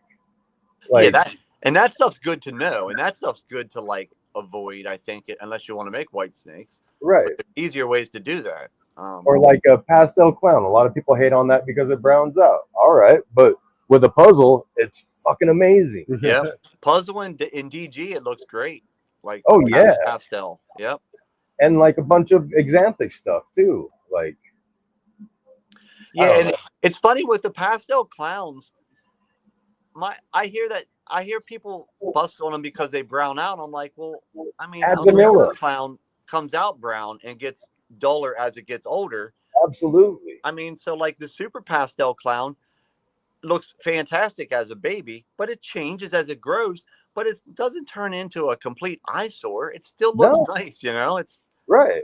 I'm like, it's all a lot of pastels. Depending on the line, if you have a great line as an adult, they're still yellow. But some pastels as adults look horrible. Right. And it just depends on what you're working with too. And we do have the pastel clown girl. We just actually sold her. Yeah, she looked amazing. She had nice oranges and yellows on her sides. And like she gave us eggs and everything. Like she wasn't a small girl. Yeah, and there's ways, there's simple little tweaks that you can preserve that yellow too. Like yellow belly, or now we have lace and or vanilla. Yeah, like there's things that are easy. Like I'm trying to think of like incomplete dominance or dominant snakes that just one generation you keep that yellow. It's like fire. I mean, there's a ton of shit you can do to keep it nice, and it's not like a throwaway gene that everybody wants it to be pastel. No. It's not. You have to add one more ingredient to maintain that cleanliness or that color as it ages. It's not a big deal. I just feel people throw like the baby out with the bathwater all the time with these shades. I'm like, it's not. You can still work it, like, and you see people really working to death certain genes that are like, this is good, but you got to put a lot into it to unlock its potential. And once you do, everyone's like, see, that's the key, but that's hard to do. Like you just put 8 genes in. I'm trying not to say sunset. I'm trying not to either. I'm trying to go sunset. Right? I was about to pull a sneeze too. and sunset's great with Ultramel, but that's not easy. I mean, that's a double visual. It's probably great with Ultramel and DG, or Ultramel and regular hypo. Probably looks like a fantastic snake, but there is a lot of finagling you have to do with sunset to unlock it. And I think a lot of it is you got to go light genes. You know what? No, it's pretty. Sunset pastel. Spot nose and calico. Yeah, spot nose and calico, great. So like, I think every gene has its direction you want to take it, and we've already named a lot of things, like you were saying with the lesser pied. Yeah, pieds are great, and lessers, I think they've had their day back then. Right. They're kind of common now, but like, there's just certain things you don't want to do with it. And sunset is great with Ultramel, and it's still new enough that we don't know what else is great with it. But you have to put the right ingredients in, and I think a lot of people didn't at the beginning, out of the gate. And it's like where we're seeing people that are like finally saying, "This is what you do with it." Like, this is how you make a sunset awesome. Sunset babies are great. They get brown as they age, but here's what you do to prevent that. I mean, that's all it is. Yep. And it's like recessive genes like Orange Crush that are like don't do a lot. So like a lot of people aren't trying to use them. But as we get into the multi-gene recessives, I think that those things are going to start popping up more because is that like the Wilbanks gene? Is that the one Mike Wilbanks sells? Yeah, like recessive kind of Orange Dream. Yeah, kind of looks like a recessive Orange Dreamish. Yeah, and that's the thing. Like you look at that and you're like, it's got its place somewhere. We just might not know it yet. Exactly. And I think it's going to be one of those cherry on top genes, kind of like hypo. Like you can just put it on a 4 recessive snake and make it that 5th, and it's not going to interfere a lot with the other ones or anything. Yeah, that's what you want. You want those genes that complement exactly how you think they're going to complement. And they're good to work with because you know what you're getting out of them. Sometimes it does interfere in the wrong way, and you want to avoid that. And that's why over the years you figure that out in your collection. Like, oh, extra genes don't always mean extra demand, extra value, better snake. It means you sometimes it means a lot of work taking that out of your project. That perfect 3 gene combo was ruined by one more gene. Exactly. Completely took all the subtleties out of it. And you thought you were getting a deal, and you're still trying to work that gene out 4 years down the road. Yeah. Yep. Exactly. And that's the part too where it's just like I know some of those genes don't sell well, and you almost can't even price them into the snake where you're like, shit, I'm selling this 4 gene snake as a 3 gene snake because I know just what you said. Somebody's going to have to work that out, and you see it all the time with super pastel snakes online that are really cheap. I'm like, why the hell is that snake so cheap? Oh, it's pastel, and someone's going to have to take 2 generations to get that shit out now. Yeah. Adding and subtracting at the same time. It's hard math. Yeah. But it makes it fun though because it does. But you definitely figure that out in your own collection. Like, man, I keep doing the same combo and it just keeps coming out disappointing. And now you got to market them. And people are asking me, why are you selling this the same as that? And you try to be nice about it. You're like, it's just not a big demand. So I'm just you get a bonus gene if you want to work with it, but it doesn't really add to the value. Right. Yeah. Oh, that's a good way to put it. I'm gonna start using that. It doesn't really add to the value of the project I'm doing. Right. It's a gene on its own, but yeah, for the most part, you're going to have to work it out unless you have some really crazy ideas that are going to bring it back into a good snake. But sometimes that's hard to do. It can be, man. You'll always hit that banger that you wanted, but there it is with, say, lesser or something. You're like, motherfucker. Yeah. I can't put it to this now. I can't put it to that now. Yeah. Because when you get into that bell complex, it gets tricky. And I oversaturated with Mojave years ago. And it was one of those deals that I didn't intend to. But it was like we were talking about, like striking out on multiple clutches for years. Well, sometimes you'll produce 30 animals that are from like a Mojave breeding, and you hit 25 Mojaves, and you're like, damn it. Yeah. That's a bit much. Yeah, exactly.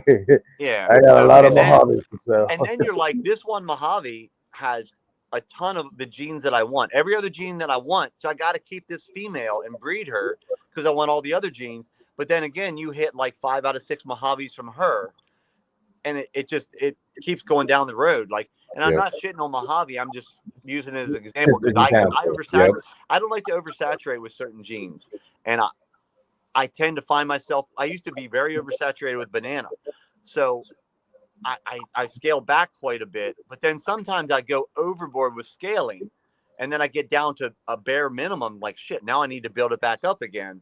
Well, if you don't have enough, I'm trying to banana the fuck out of everything still. So yeah, well, that's the thing. I still have a couple really good females that are like loaded with genes, and I'm raising them up.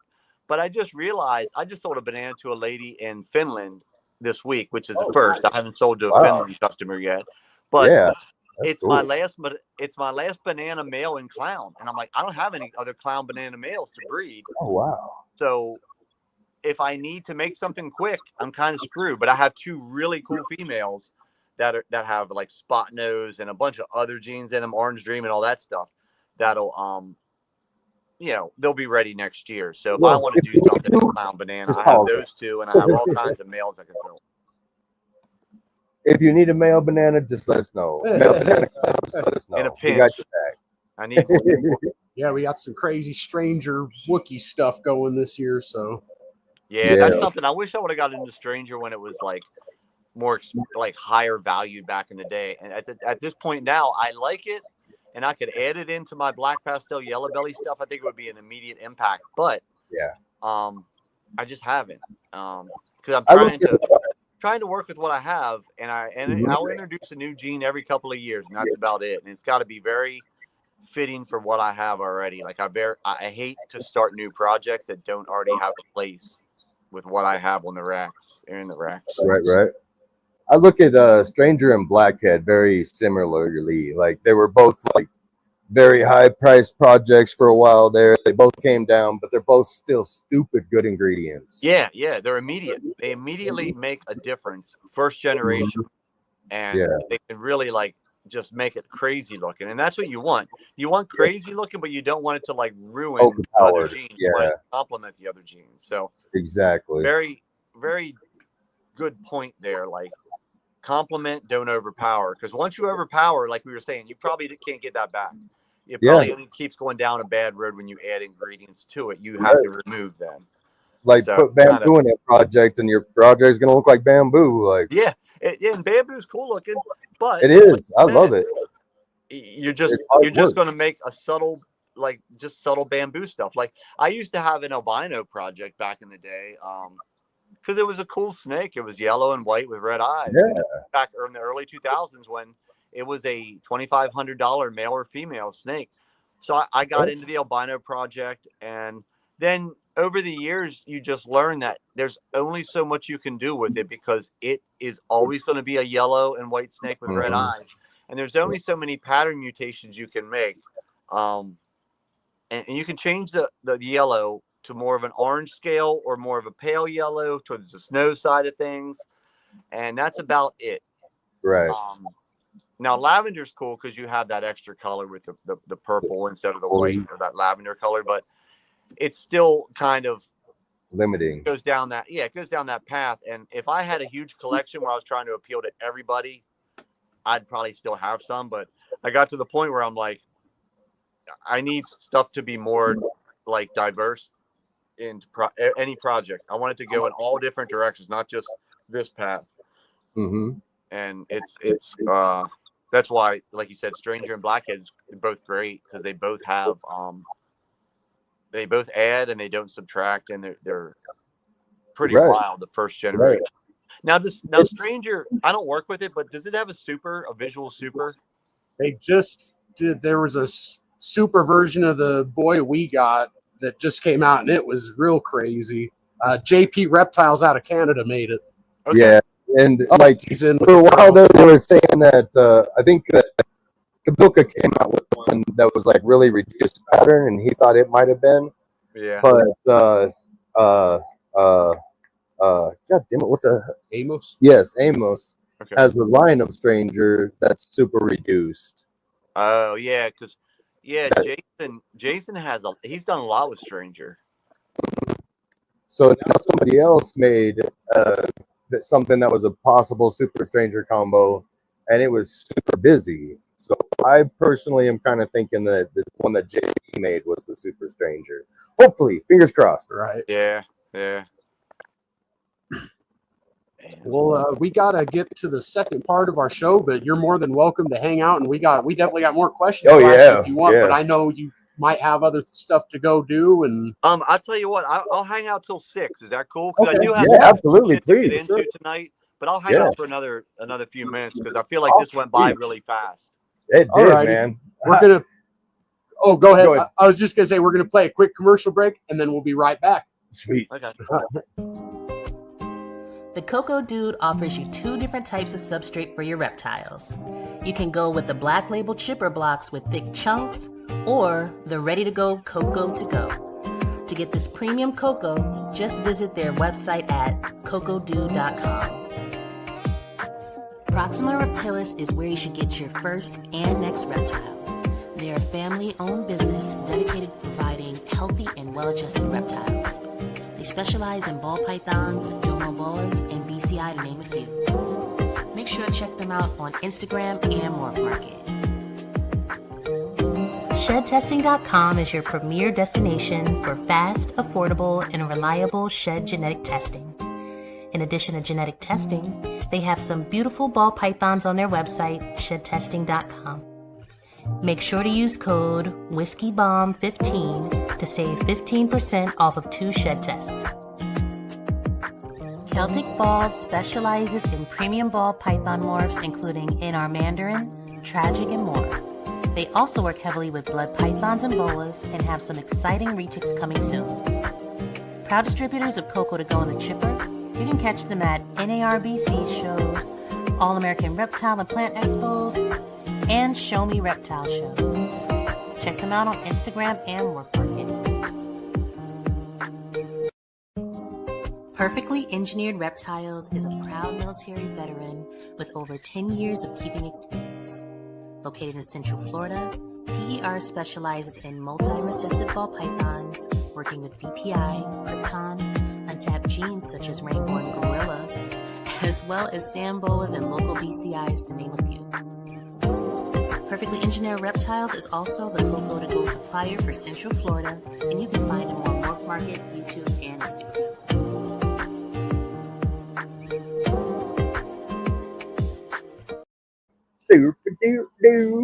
Big shout out to the sponsors. We definitely appreciate you very much. Absolutely. Thank you, everybody.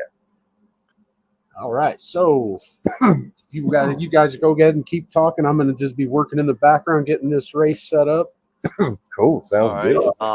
Yeah. I figured like another 20 minutes or so is cool. Yeah. But here's a question.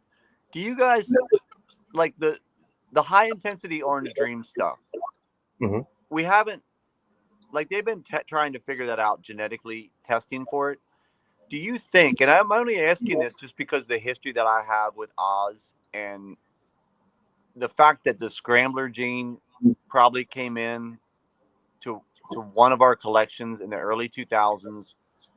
Do you think high intensity OD is just a Scrambler OD?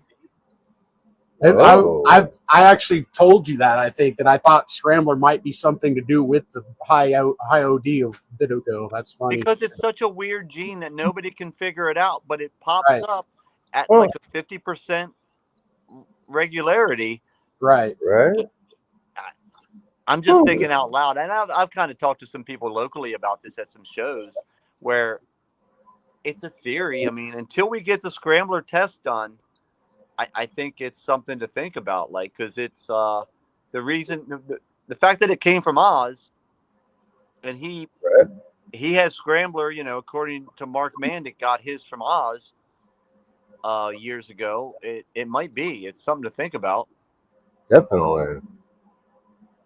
But that does make sense. Like, there's a lot of logic. I know it adds like a nice, it makes things more colorful and kind of changes the pattern. Now, the other thing is the pattern, it makes you wonder, like, I know Oz has sold some high intensity ODs as supers. So they do have slightly different patterns as supers versus the regular, but it's not like an intense difference. But just something, I don't know if you guys thought about that in the past. It also seems like, I don't know if you've noticed this, but does it seem like it comes up with Calico a lot? I know. Yeah, it seems like Orange Dream, Black Pastel, and Calico are almost always involved. Yeah, that's true. That's the thing, and it's kind of like maybe what we were saying before, like where certain genes were just so cemented into the project, it's hard, to separate them. But that's Calico definitely with Scrambler seems to be a popular combo. It definitely does. Yeah, kind of like how Ringer Gene and Red Gene came in on Blackhead, and that's right. That's pretty hard. Yeah, what the hell ever happened? Like, so with the Red Gene, has anything ever been isolated from that to the point where the Red Gene makes more Red Gene than there's a super form of Red Gene? That's what like back in the day, Sean Bradley had the Fluff gene, and that was what was theorized was red gene. I thought. Yeah. That's what I've heard from him too. Whenever he was doing the bullshit show. Yeah, the fluff gene. I forgot about that. But yeah, because the red gene with the blackhead, I'd almost like to see a bunch of red gene blackheads versus regular blackheads, and point out like what the difference is. So it always seemed like the red gene blackheads look nicer than the regular blackheads, but that was years ago. And see, to me, I prefer the non-red gene ones because, like, one thing we found out with the boy that we had from Chris Towers, he was a blackhead cinnamon phantom clown. And the red gene with the phantom can end up looking similar to cinnamon. Like almost looked like he looked like a pewter or something. So, yeah, and like, not to mention that he did look like a pewter or something too. So I think that the red gene had something to play with the cinnamon, almost making it look pewtery. Oh. And like, there was a couple of different things that, like, to me, I wasn't a fan. Yeah. Yeah, it's been so long since I've seen that. And that's a weird gene because that's a gene that, like, I forgot about, but it could pop up again and be very impactful once if somebody puts it in the right combo. Sunset. Exactly. No, but Sunset kind of like I think I'm buying into it now. I don't work with it, but I've seen a couple of really nice ones where I'm like, it is cool in the right context. Those ones are great, man. Yeah. So I'm glad it found something that kind of complemented it. And I want to say that, like, not that Ultramel is a very powerfully orange gene, but with Sunset, I think it is cool when, like, you can kind of you start from there now. Let's start that as your base, even though it's a double visual, and go from there with how would you make that better. And I could see it being like so rewarding whenever you come across a combo that just clicks. Like, oh, look what I did! Look what I did! Yep, yeah, unexpectedly too. When you're like, holy shit! Like, I never thought. And then everything in your mind becomes this. I need to make more of this. Then I need to just take it to other levels. And, okay, I got to exploit this one. Yeah. You at least are ahead of the curve, because if you're the one that made it, you have that advantage of, like, you can now kind of take it further. But and decide on how vocal you're going to be about it for right now. Yeah. Do you even want to announce it? Because if it's in the middle of breeding season and you announce this fantastic gene, well, then you will have immediate competition on that gene. I've never really kept shit under wraps. I've always been like, I'm not good at it. I want to show it immediately. I really suck at it. I don't think I ever posted something and didn't say what the genetics were. Like, I don't care. Like, you know. Right. Ashley. I'm in the same boat, man. Yeah. Like, I want other people to make this different stuff. So, like, here's what I did. You don't have to do it. It's already been done. Yeah, and it's rare that I have, like, right now, like, I try to stay relevant on social media, which is like I'll post a picture on Instagram every so often. I've been slacking lately, but the problem is now I show all my shit right out of the gate that, like, I don't have anything that I held back to, like, post pictures of now that isn't just a further developed snake that I posted like 6 months ago. So I always like to post newer, like, crazier stuff, but it's like, I like to see the older stuff too and how it ages, because that like also influences what we do over here too, because like we are trying to make snakes that every time you open that drawer you're like, fuck yeah. Yep. And it's disappointing sometimes when it doesn't. Man, you used to look so good. What happened to you? That sucks. When you're not saying fuck yeah when you're opening it, you're like, right. Man, what happened to you? Your ass used to be beautiful. Yeah, and it's like, do I try to make this better, or is this a lesson that maybe I don't make as many of those going forward? So it's kind of interesting that you say that, because I had the same thought. Like, that one day that snake turns into like an ugly duckling, and you're like, oh shit, oh man, how do I preserve what I was looking at for the last like 8 months or a year? All of a sudden it turns into this. And I find that a lot of the time the answer is just add vanilla. Yeah. And vanilla, the cool thing with vanilla and disco are good because they give you that that light look of a fire, but there's not the super form. I mean, there is a super form, but there's not like the white snake. Yes. Yeah, exactly. It's safe to play with. Right. And I think the vanilla cream, which is a vanilla fire, right? Yeah. Yeah. I think someone made some clowns from that before. That's a really wild looking snake. Combo. Yep. Yeah. Great looking combo. 3 genes. It's just, I mean, it's a, obviously the recessive is a right. 2 gene, but that's a great snake. And you know what else I find is a great snake? And I'm going to keep going back to that same conversation of like what looks really cool but doesn't garner a lot of interest is super stripe clowns. Yes. Not much has been done with those. And I kind of started to do a project with them until I realized that like the demand that I expected was not there. So I kind of scaled back. I have a little bit left in the collection that I can work with, but I thought the way they look in person, they look so wild. I'm like, how are people not like really into this snake? And I think that goes back to like what you were saying before. A lot of these people, I don't believe, know what they like yet. Yeah, because the super or the what is it? The genetic striped clown is a nice looking snake, but it depends on your taste. If you play a super striped clown and a genetic striped clown, you can almost say 50-50 would pick either. I don't think the genetic stripe is better than the super. Right. I just think it's not a recessive, and people are drawn to that. I need a gazillion recessives in the same snake mindset. When you have the same thing with the yellow belly and the specter gene over here, it's the same difficulty to hit that gene, that snake, as it is the Kiki ball. Same thing. Pass on one gene, like yep. Yeah. I think people just dismiss it. I don't think they think it's not pretty. I just think they think it's not desirable because it's only one copy of a recessive versus 2.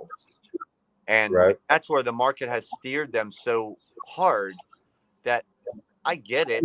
It's cool to make hard to hit things, but it's also cool to make the stuff that looks really good. There's no arguing that it looks like a good snake. And like I'm saying, with the whole recessive and codominant type lingo, like, well, what about like paint and sentinel? That used to be known as like a codominant. Now it's a recessive. Oh yeah. And like there's other stuff that is way harder to see. Like lace can sometimes be hard to see. Well, I guess not actually. It seems like people are just getting fake laces. Yeah, that's a good point. To see if you talk to people IDing it. I'm just right. Yeah, the lace stuff was confusing to me because it took me the longest time because I was never in the project to figure out that white lace wasn't just another line of lace. It's a super lace. I don't know why they just don't call it super lace. Right. Lace. And then you have black lace, and a lot of people would show me. They would show me lace in their project, and I'm like, I don't know what I'm even looking at. Like, I would assume white lace, black lace, black back, fucking what the hell? Yeah, so it's like what in it makes it a lace? Like, what gene? What's the characteristic of that gene? But I also think people just didn't have, like you said, they had fake non. They had put it to a yellow belly probably. And they just thought that, this yellow belly, that maybe it was a really good yellow belly, and it looked very convincing. Yeah. And that's the thing. Like sometimes it's just a simple gene that we all know of, but it's made such an impact. There's nothing else there. It's a perfect example of that gene. And exactly. There was another gene. Oh, it's funny because the Mandarin gene kind of had a weird weird turn too. Yep. Because I think the first Mandarin that they had was a hypo Mandarin, right? Isn't that the story? Yeah, he thought it was a super Mandarin. The one that was catching fire, and it wound up being a hypo. Yeah.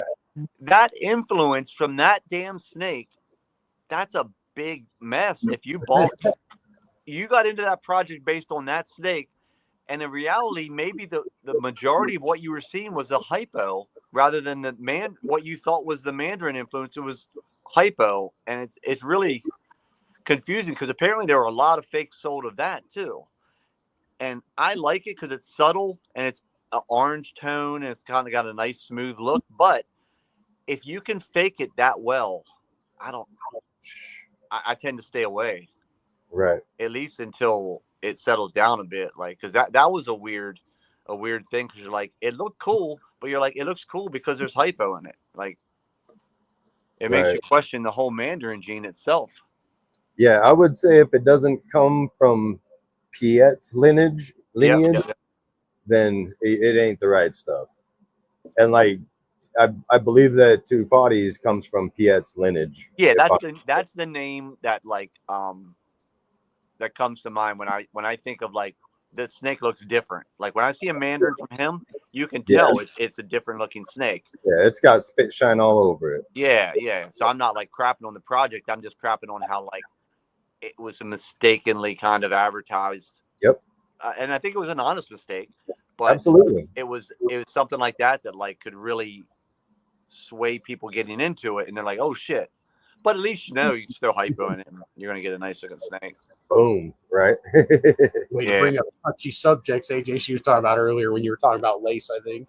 Oh, because hypo makes everything better. Hell yeah, Ashley. Hell yeah, Ashley. Yeah, and it's funny if you guys like, I mean, hypo's been around forever, and hypo was like, it was a very cheap recessive to get into. That's why it was my first one that I ever bought, visual, because I got a male for $600. Now that was cheap. That was E&G prices from Outback, and typically a male at the time would have been about $1,000. But you get an import for $600. I don't know the history. Turns out it wasn't an orange ghost line, but the ghost and hypo line kind of got real to the point where it's like it's cool, but it's not like being utilized much. It kind of hit that plateau.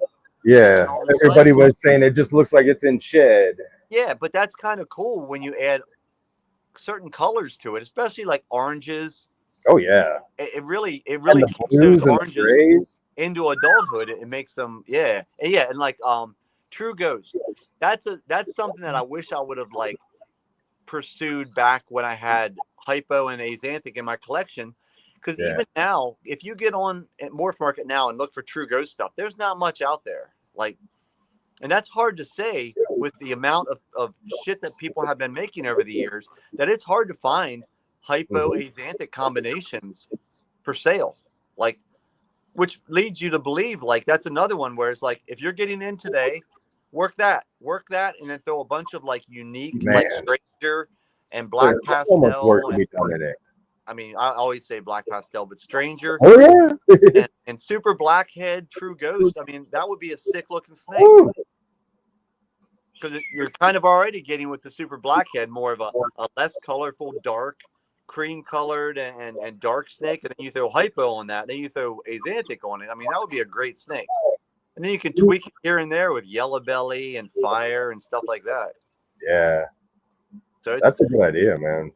Yeah, there's so many of those things that like if you wanted to start, just don't follow the crowd. But the problem is if you wanted to start, it's like me getting into another species project. I don't know enough to have that much foresight into like going down that road. Someone would have to tell you that, or you get damn lucky and you just pick a great project to pursue. But that's all you need to do.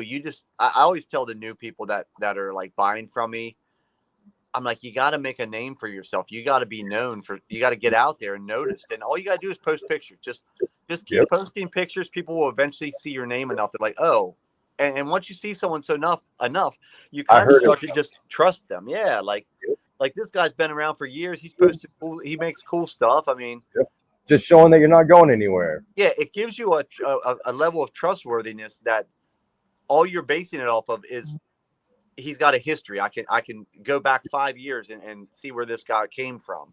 He cares about his name. Like he doesn't want people running his name in the ground. Like it gives you a little bit of like traction on like, well, he didn't just pop up.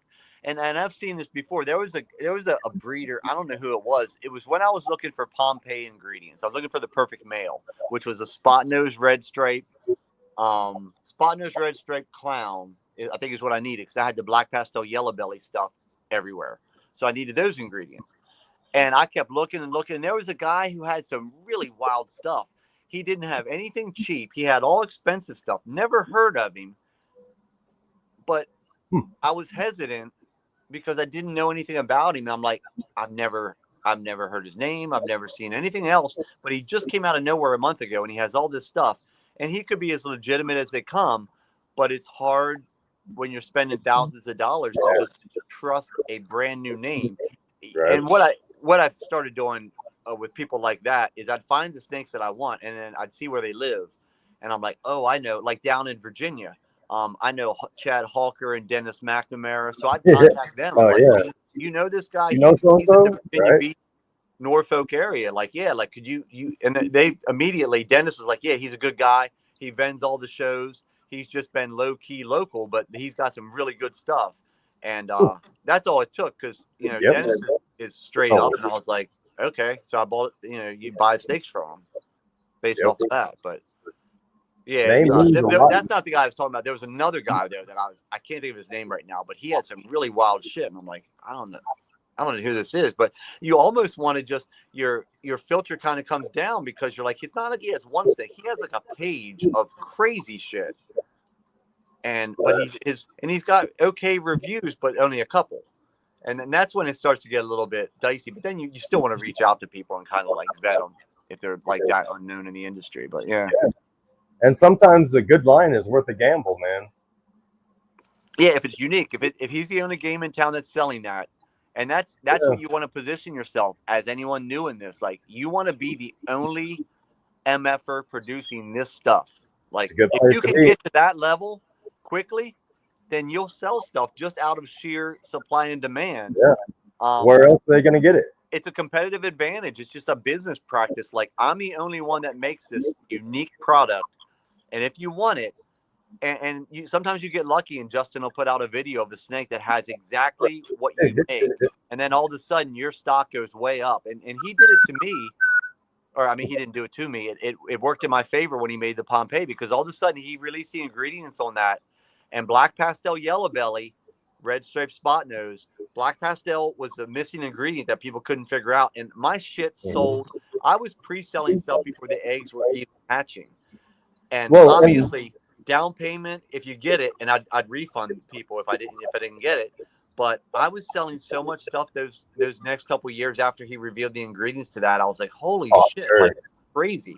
And I was selling to new people. I was selling to big names at the time, and it was really it was a great spark to have happen at that time. It really changed my direction of breedings too, because I'm like, I'm just going to keep making these. And like I was telling you guys earlier, the bread and butter snake for me the last 5 years has been the black pastel yellow belly clown. I couldn't make enough. It's a great combo. It's great. It's simple. It comes out wild. It has that like hieroglyphics like you were talking about earlier. I couldn't make enough of them. The demand was crazy, and the prices were great. Now it's changed where I can still sell them. The prices have come down quite a bit, and the demand is still there, but it's not like off the charts. And the last thing I want to do is oversaturate. I don't want to have to sell them for peanuts. Right. I'd rather do something else than to shoot myself in the foot by making a bunch of them and then just sitting on them and then having to sell them cheap. When I sold them to someone 2 years ago at like X value, now I'm selling them at 50%. Not to screw the original people, just because that's where the market's going. And that's the worst thing when you've sold expensive snakes to people, and all of a sudden the project as well as the market itself goes down 30 to 40%. A year later, you're selling the same snake to somebody for a lot less. And you want to be able to justify that to person A who bought at that high bar, where you're like, I'm kind of going with where the market dictates, and I'm not trying to screw anyone over. I'll intentionally not sell some stuff that's unique because of that. Or it'll be a backdoor sale where it never is public, and it's a package deal or something. But I sometimes won't advertise snakes just because if the market corrected so much and somebody just bought one for a lot, I'm like, I can't undersell it that quick in that short of a period of time for that price drop. So I'll have them in my racks. I don't need them, but it's partly preservation. But then it gets to the point where you're like, okay, it's been enough time has passed, and the market has truly corrected to these levels where it is what it is. I'm not making the prices up. I'm only reacting to what the supply and demand is. And that's a hard thing to do when you're selling expensive items that fluctuate so goddamn much over a short period of time. Yeah. And I think that's one of the reasons why it's going to be like what combos you do and how you do work things is going to be so important in the future. Yeah, and it's like just okay, it's 17 genes and it's 5 recessives. Like, no, that doesn't work, man. Nobody wants to go through the pain of figuring out what the hell's going on. Yeah, it definitely makes everything strategic. Everything you do. I'm still struggling to put a couple snakes together in a tub because as soon as I get a lock, all bets are off. Especially if I'm working recessive genes, I'm like where it's not obvious where I'm making heads, because at least I can test them now. But I'll get a lock, and then a week later I'll get a better idea for that female, and then I'm like, damn it, is it too late to go that route? And if it's something that's obvious that you're going to tell from the offspring who the father was, I'll do it. Yeah.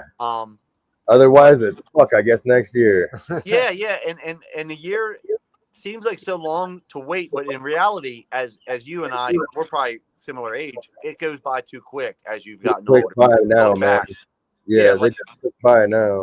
Well, yeah, when I was young doing this, I was like, time's slow. Things are moving real slow. Now it's like, fuck, that was like 22, 23 years ago. And I remember the days that I was at these shows buying these snakes. I remember the car ride to these shows. Hell yeah, driving man. out to like Tinley with Oz and Ian in 2007. Just fucking like awesome. It's crazy. And that was like almost 20 years ago. But I remember those times pretty vividly. Hell yeah. That's the thing. Like 20 some years goes by like that. And it does. Yeah, so just the snakes kind of make it, you're always looking a year ahead. So you always want that next year to come. But in reality, you don't. Like, as I've gotten to, as I've aged, I want shit to start slowing down a little bit so I can enjoy life before I'm elderly. But I still need to move my projects along. But you want your projects to come quicker. So it's like, I want things to happen fast, but I don't want them to happen fast in this life. Exactly. Yeah. Exactly. But, all right. Well, I'll let you guys it's been great show, if that's cool. Thank you so much. Thank you so much, Tom. Yeah, no problem. You guys have been great, and like buying from me over the years, I'm more than happy to do your show. And it was good because we have a connection. I mean, AJ asked me like 1,000 questions over the first couple months that we started talking. I'm sorry, man. I was a nuisance, I'm sure. No, it was funny because I'd always answer them, and that's the thing. I always say, you never know when that guy asking a question is going to be a customer and then a repeat customer like you were. And it's like, I felt like, and also it makes you feel good too when you're helping someone, especially now that at this point. You help me so much. I feel like it's paying back somebody like, and I've said this in other podcasts. I had Oz, and Oz had all these big names in his pocket. Like he was connected, and then he was my connection. So I always had that immediate outlet to get these. And I don't have like somebody. I have people ask me questions. I feel like, you know what? It's going to take a minute of my day to respond to them. And that could be the motivation they need to keep moving forward and motivated and happy. And I do it all the time. Like people don't buy from me, but they'll ask me questions and I'll answer them because one, it makes me feel like, maybe I made that guy's day. I helped him out. That's a good feeling. But two, he might come back and buy from you too. You never want to be an asshole to somebody just because they're not a customer. And that's just business 101. Right. So but you guys have been cool. Like, it's been I'd like to talk to you backstage sometime about our projects and what we're doing and then like the future and stuff. Like, whoo, man, it's just getting crazy fast over here, brother. It's confusing. I'm even at the state that I'm in, where you would think I have all my shit figured out. I don't. And talking to you guys and talking to anybody on podcasts helps me out too, because I get insight because you talk to other people a lot more than I do. And you're getting ideas and passing them along in these conversations. I'm like, that's a great point where I wouldn't have thought of that before. And it kind of keeps you on your game and fresh because I don't do shows. So I see people in person rarely. I'll go to the Gettysburg show in Pennsylvania and I'll talk to like Tim Harvey, Mike Osmond, Hawker's there a lot. So I connect with a lot of names that are like nice mid-level breeders that have some pretty good projects. But a lot of times I'm just in my own head and I'm watching these shows and listening to what you guys are talking about. So it's definitely helpful to me too. I still need ideas because like I was saying, I'm confused where the market's going, but I still have a plan. I mean, you always got to have a plan, but the more knowledge you have, the better prepared you're going to be to move in the future. So it's always good to keep your mind open to ideas and keep moving forward with an open mind. So one thing that we've been kind of working on is making good ingredient snakes. We're not afraid to make something that's not recessive or anything, just because it's the ingredients we want. Once we get something with like 4 or 5 ingredients that are all stuff that we want, then we like to plug it into like a double recessive project. So that way we're getting a whole bunch of stuff we want to see in the project at once and move it the way we want to be moving it. Yeah, yeah. Can you hear me? Yeah, we okay. It cut out for a second. Yeah, I do. I'm doing a similar thing. Like that's why a lot of times it's like those incomplete dominant projects. Like I did one breeding this year that had no recessives in it, but and I'll list the genes for you. It was a black pastel, possible yellow belly, calico, orange dream, pinstripe male. That no head for anything, to a super fire, orange dream, possible yellow belly. That's why I don't really want to do that ivory thing. But they're both pos yellow bellies because it's crazy looking, and the one's all white. But my goal is to make some super orange dream, black pastel, calico, yellow belly stuff with fire because it's super fire. So that's a great snake because what I get out of that will then get plugged into probably puzzle or potentially clown. Yeah. But I kind of think puzzle. I think the El Diablo and the puzzle will be good because I know Chris is working a clown project with that. Oh yeah. I think the puzzle will be a nice one to kind of like. You are not wrong, sir.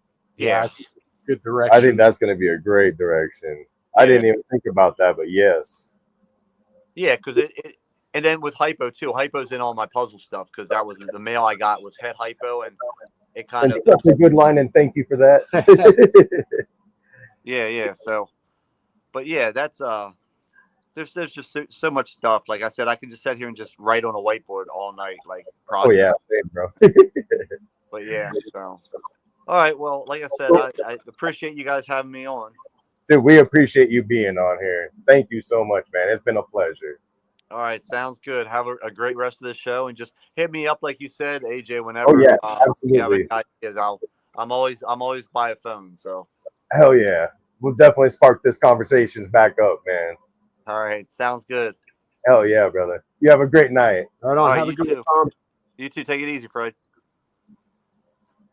Oh man, that was awesome. Hell yeah. Tom freaking Barnhart. Thank you. Tom freaking Barnhart.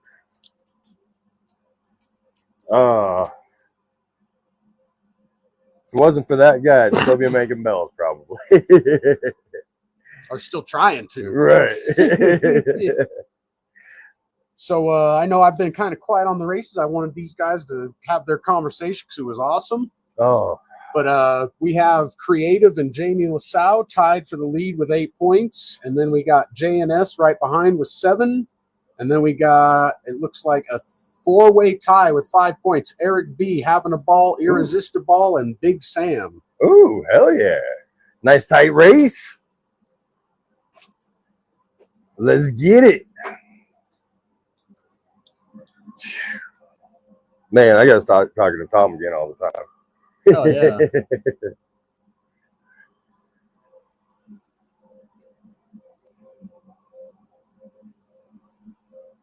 Yeah, that guy helped me so much to understand so much. Like whenever people make those memes about, I would kill for my fucking mentor, like, there's a good chance. Tom says, yo, there's somebody in Colorado. What's up? What's up?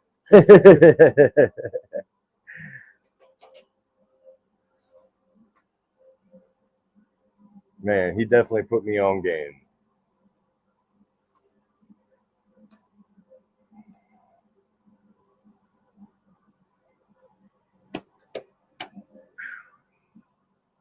Oh, yeah, I like everyone's comments, too. I always forget to like everyone's comments. You're doing a very good job. Thank you, Fred.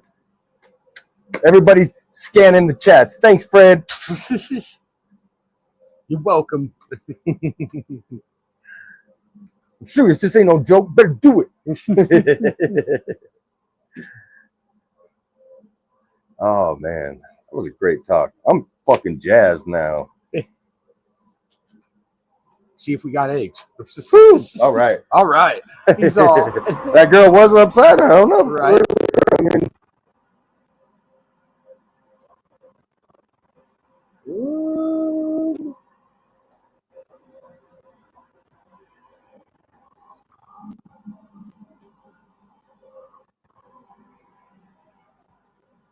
I'd be surprised if it don't happen by tomorrow. Oh. Oh, my. Oh, my. I was like, what the fuck is that noise? A bunch of beaters, that's what it is. Oh, I guess those aren't beaters. Those are kind of fancy, huh? Yeah.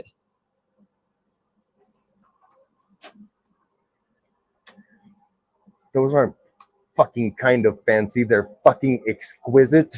Right on, guys. Appreciate you. Hell yeah. Thank you, everybody. Fred does a lot of inputs over here. Oh, yeah. Here's that link again. If you guys want to add a racer. Speaking of already, inputs. There's the link. Whew.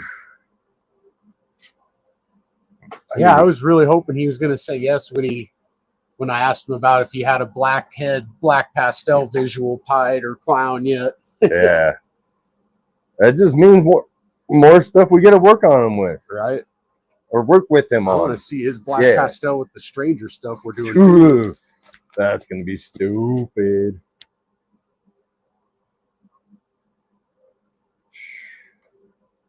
Man.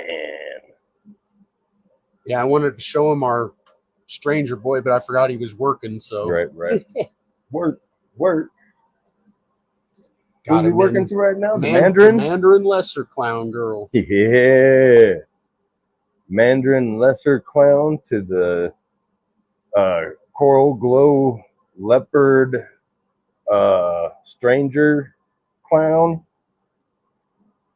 It should be all right.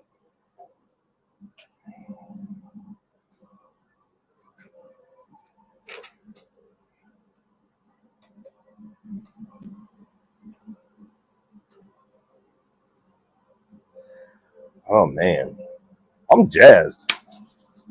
I don't even use that word. What the fuck does that mean? Jazzed? Motherfucker said he's jazzed. What the fuck is that? Everybody give me a hard time. Are you going to do jazz hands now? Probably not.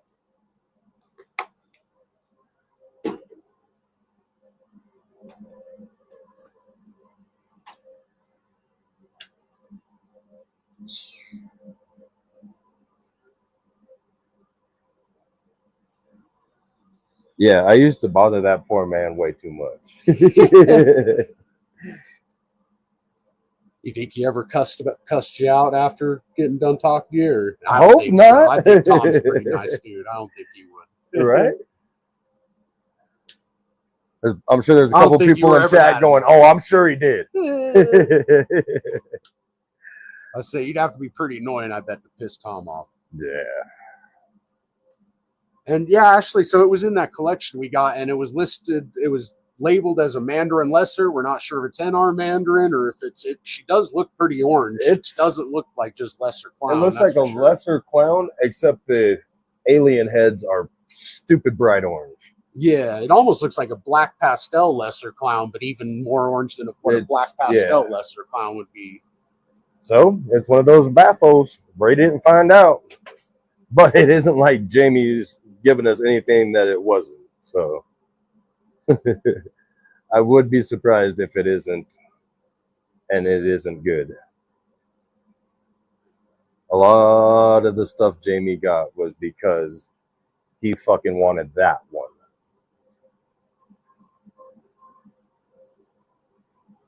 Oh, Mitzi Ann. Boom. Mitzi Ann, good job. Hell yeah, Mitzi.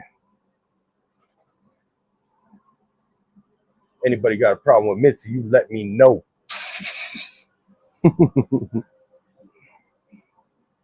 Professor on the board with 2. Hell yeah. Big shout out to Professor for sponsoring the races this week. Appreciate Big that. thank you for that. Go check them out. Especially if you're into Xanthic. You might have found your spot.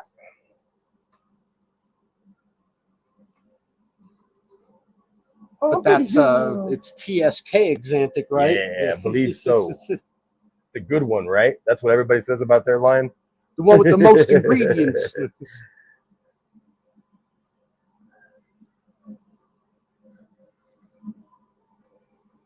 Hey, what up, Violent? It's been a minute. How you doing? Yo, what up? Oh yeah, it's been a minute. Good to see you, Violent. Lance of the Vio type. All right. Maybe I should kill my mic just for a second so I could fucking set up this torch and fucking. I need a dab after that talk. Dabs. Dabs. Dab, dab, dab, dab. Do some papaya juice.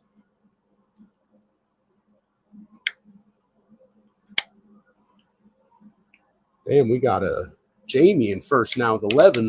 Ooh. Which and Jamie? LaSalle. That's very important. Jamie LaSalle. I believe there's 3 Jamies just on this sheet right now. No, just one.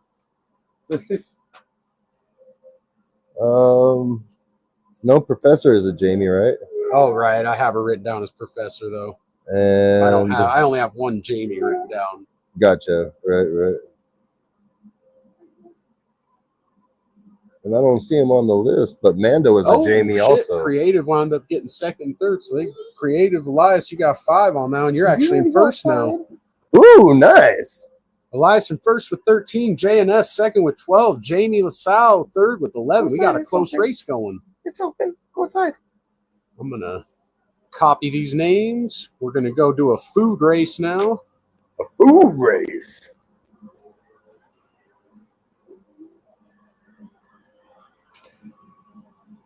Ooh. Ooh, up-a-doo, up-a-doo, up-a-doo.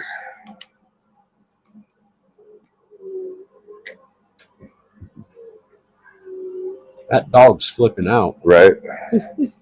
She whines in here. The door's open for outside. She whines outside. I just need attention.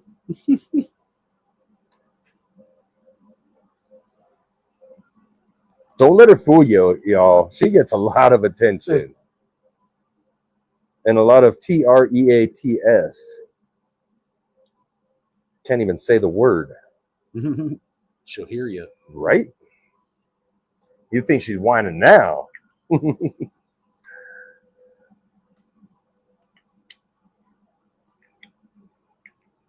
Nose punch, LOL. Steven knows. Oh, yeah. If you've ever been over, you probably got nose punched by her.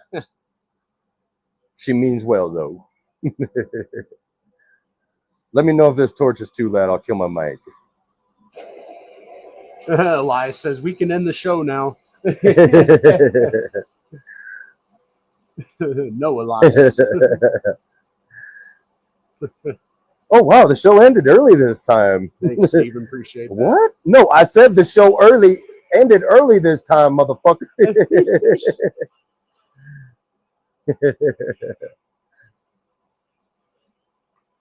Is it about to be a strong arm race?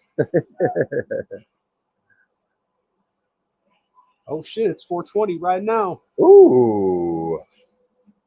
That quad twomp.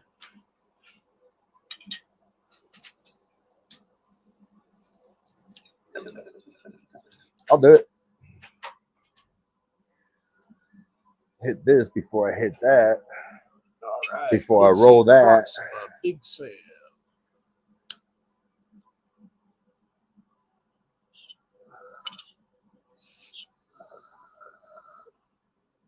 Yeah, one time I was bothering Tom and he was on vacation trying to catch little lizards and shit, man. It was beautiful. He's all, yeah, check this out. That's awesome. Right? I'm like, oh shit, I didn't realize you were on vacation. No, it's cool. Check it out. Hell yeah, you're right. This is cool. Where was he at? Do you remember? I think it was like Turks and Caicos or Barbados or something like that, I want to say. I'm probably dead wrong. It's probably Asia or some shit, like way the fuck out. But I think that it was somewhere around in like there.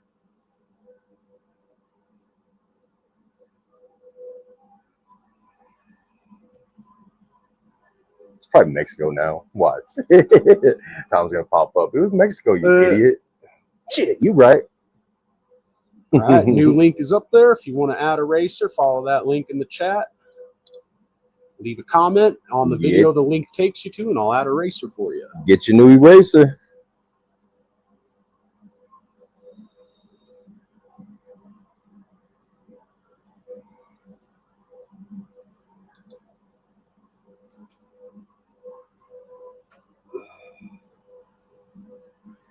It might have been Mexico, actually. There was lots of palm trees, I can tell you that. Sandy beaches and palm trees, that's where he was.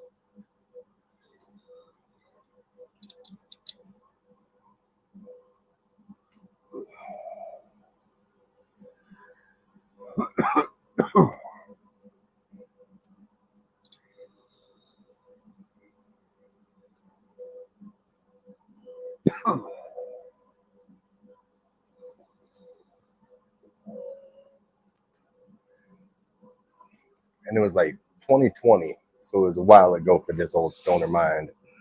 Fucking Stephen Prince is cracking me up. Yeah, he's like commenting on his. He commented nose punch on the. They're just gonna be like, what the fuck?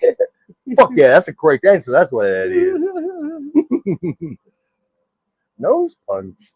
I'm gonna have to contact this guy. I don't want to be punched in the nose. What did I do?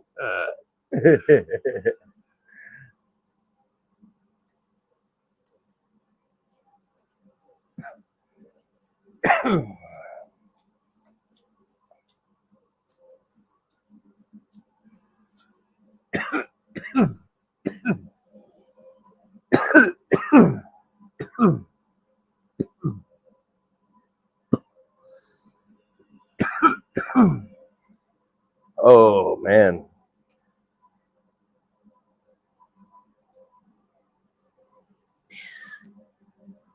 That's right, Tom freaking Barnhart. No, just kidding. Tom freaking Barnhart.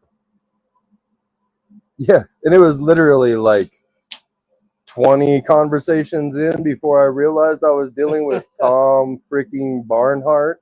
Even though I read the name, got a hold of him, didn't click with this brain. I'm glad it didn't, because I probably wouldn't have got a hold of him, because I would have been too like, oh, you don't want nothing to do with me.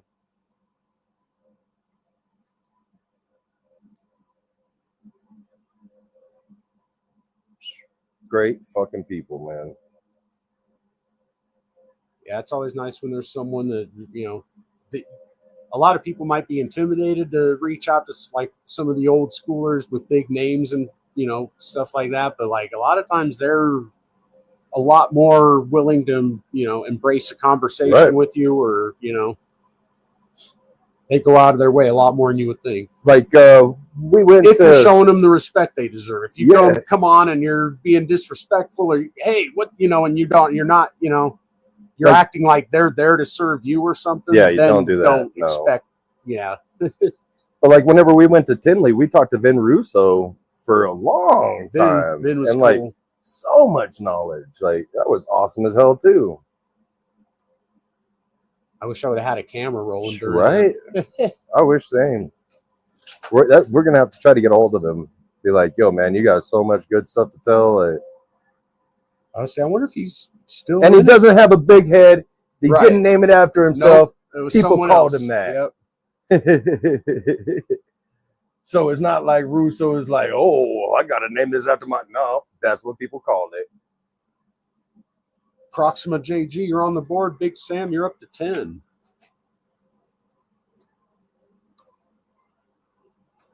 And Russo clowns go crazy. That's facts.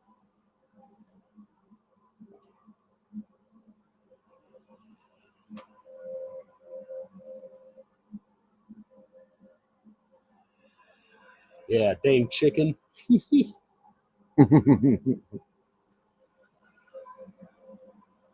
Everyone knows you got to be a donut or something unhealthy to win this race. No, I'm just kidding. See, look at that. Chicken's kicking ass right now. Chicken and popcorn donuts. Oh, here comes the glizzy. Uh-oh. Prince with the glizzy. Oh, glizzy's falling back. That's got to be a pause, right?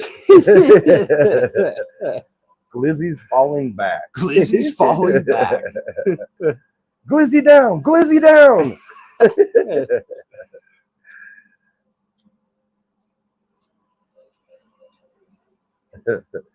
I hear Blue Chews could help a glizzy down. Look, they got glizzies and glizzies in a blanket. The glizzy in the blanket one. That's got to be an extra pause, right? Glizzy Extra? in a blanket. Well, see, they got like the regular glizzy with like I bun. You can see agree. that one's like fully wrapped. No, you are correct, sir. All city. We got Glizzy 12. in a blanket is mad work, though. Keys up to 6. Phone Daddy, you're up to 6. Hell yeah. And thank you, everybody, for being here today. Putting up with our stupidity. Right.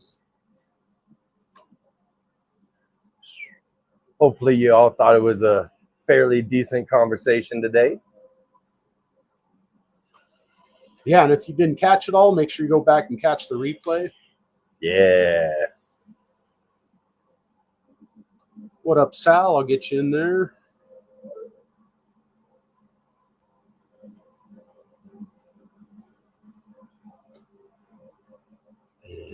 Anyone else?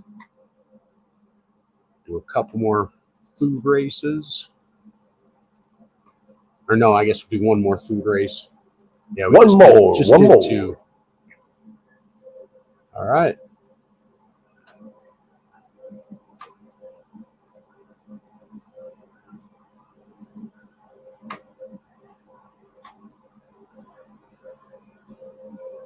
Smoke, smoke, smoke.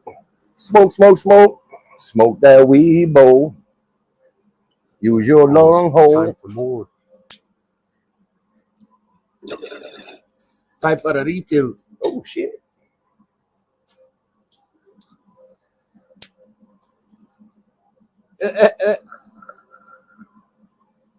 What? He said, looked like that hot dog was pulsing. Oh, shit.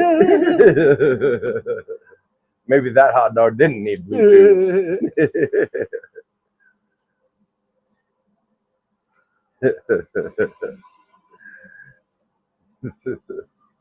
That's definitely some pause shit.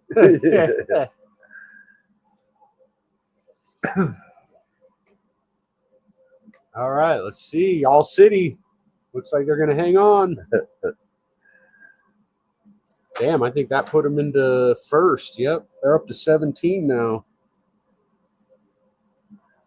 Stan, Sea of Serpents. Jamie, up to 13. What if you have a moist glizzy in a blanket? You just made Wiz cringe. I just made myself cringe. So we got All City in first with 17. Creative and Jamie are tied in second with 13. And then we got JNS right behind them with 12. Fuck yeah. So copy these names. And everybody make sure that you're dropping them comments. You don't want to be a moist glizzy in a blanket. Whoa! Fuck it, I ain't calling people dipshits. I'm calling them moist glizzies in a blanket. All right, based on that comment, we're doing a clown race next. trying to say something. I can't even do it. I'm a clown. I'm here to amuse you. Yeah, that's it. Mr. Fucking Funny over here. I think it's been a while since we did a clown race anyway. Right. All right, and we're going to go to balls and things. Not those kind of balls, perverts. Not those kind of things either, perverts.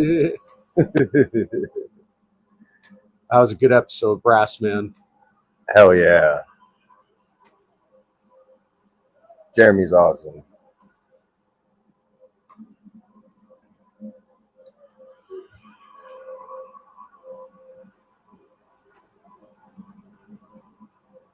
All right, there's the link. Boom. If you want another racer, follow that link and go leave a comment. Right. Some whiskey bombs or just whatever. Whiskey bombs, preferably. Hell yeah. It's cool to go through and be like, oh, yeah, we were here. We were there. Just like Tampax, Whiskey Bomb was there. What? That's not cool.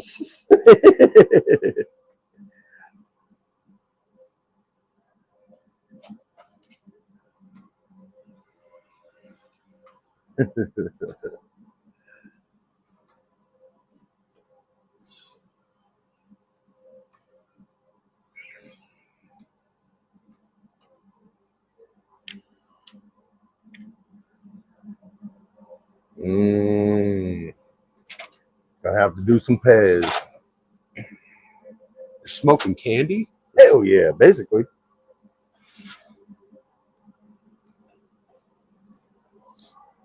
How many of you out there even know what Pez is? Actually, most people probably watching this probably do. Not too many youngins watch this show probably. With the flip top head? Those things are still collectible, so I'm sure that there's probably I imagine more. they would still make them too, but they do. Okay. Last I checked anyway. Big Sam having a ball. Nope, they just stopped Tuesday. What?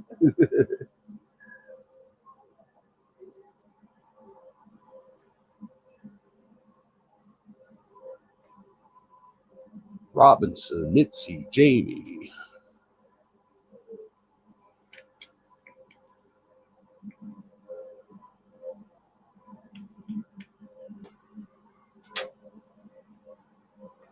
We got Professor, Pythons, Prince.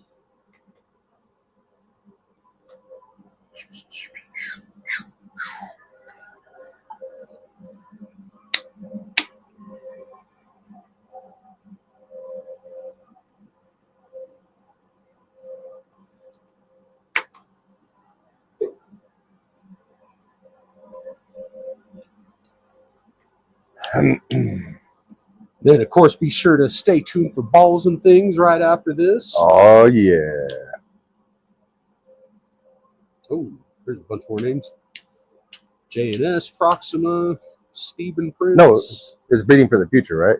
What did I say? Balls and things. Oh, I'm sorry. I'm still stuck on what I we're just now caught it. Yeah, Breeding for the Future after this. Sorry. Yes, please, and thank you. The show you're commenting on is balls and things. Yeah. You pulled an AJ. You got all dyslexic with it.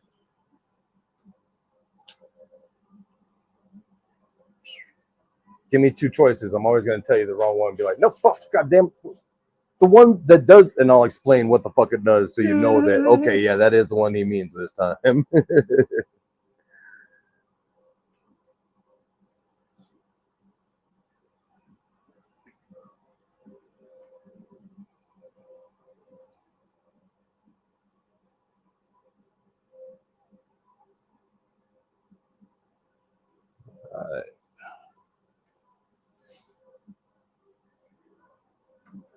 I got everybody in there. Is everybody in? Excuse me while I light this torch.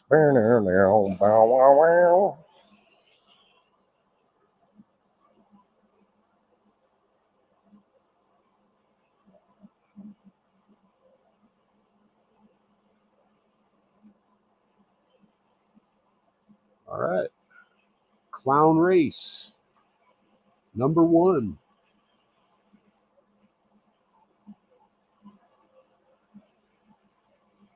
Was doing too much talking. I got too much oxygen in my respiratory system. Need some more smoke in it.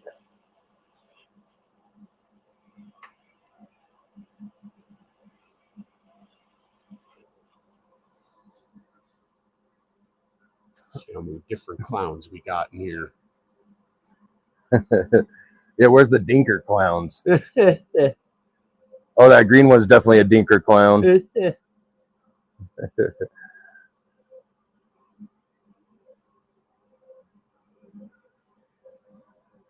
Yeah, I don't even know that one has a head. That's definitely a dinker clown.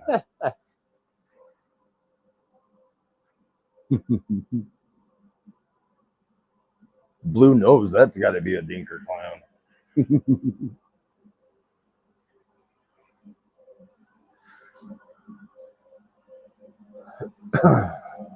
So we got All City in the lead with 17. Creative and Jamie tied at 13 and JNS at 12. So everybody's spamming the comment section what your favorite super is. Favorite super? Yeah. I'm curious to see what people say. JBC on the board, 5. JNS at 3, you're at 15. And in second place now. CKP, you're at 5. There was a lot of talk of supers today, so I feel like that's a good question.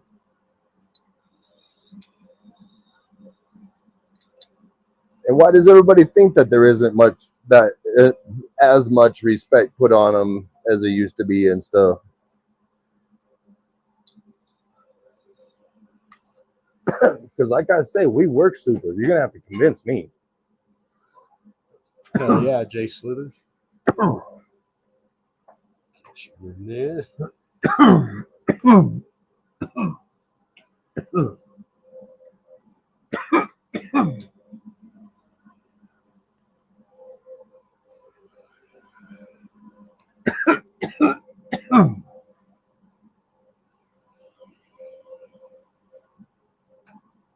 Like if it came down to a super blackhead or a recessive patternless,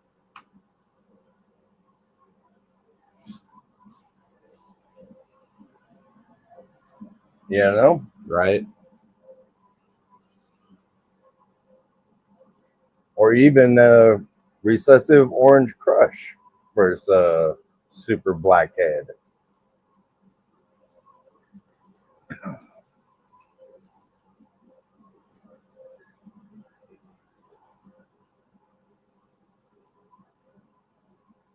Trying to pick on stuff that's more obscure, so less people get their feelings hurt. But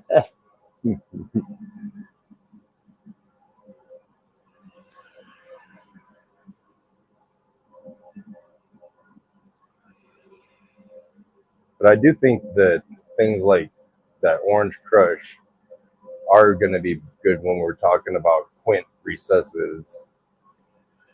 Because what else can you add to it besides something mellow that should work? Right. That just only will enhance it slightly more or whatever. Exactly. Jamie, nice. You're now in the lead with 18. Oh yeah, Jamie. Phone Daddy, you're up to Jamie LaSalle, that is. Professor Pythons, you're up to 4. Oh yeah, Jamie.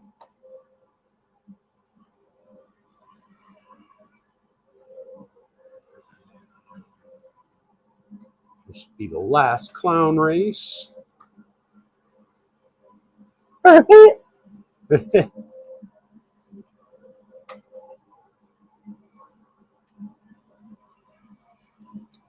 Let's see what we got on the agenda next week. Oh, we don't have a show scheduled next week. We got to get a guest either next week, or maybe we might do some more Dinker talk or something. Right. The prize sponsor for next week. Oh man, we got a big one next week for the prize sponsor. Oh yeah. Yeah. So Zach Parpart donated a Husbandry Pro commercial year-long subscription worth like $315, I think. Damn. So yeah, next week you want to tune in for sure, because the winner of next week's race gets a better. I think that's actually better than what we have with Husbandry Pro. Damn. Like, we don't even have commercial. It's like the one below the commercial, I believe. Damn. Somebody needs to get that one.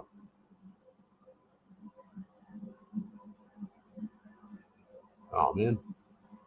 Husbandry Pro is nice. We know from experience. Yeah, I do love it, man, especially for doing the breeding. And I also keep track of all my frozen rats with it, which is really handy. Hell yeah. Okay, we got J&S. Damn. Especially since it's right there on the same app, too. Yeah.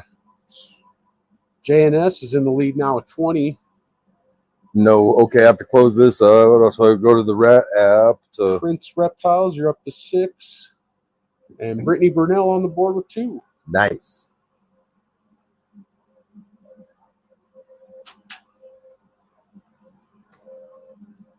Get these names, and we'll do the last set of races and see who wins. It's definitely close.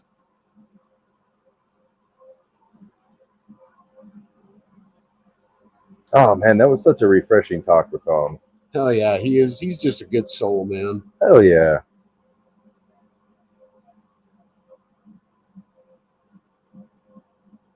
Remember the old school and living color fucking skit about, don't let me hear you talk about Miss Jenkins. That's my Miss Jenkins.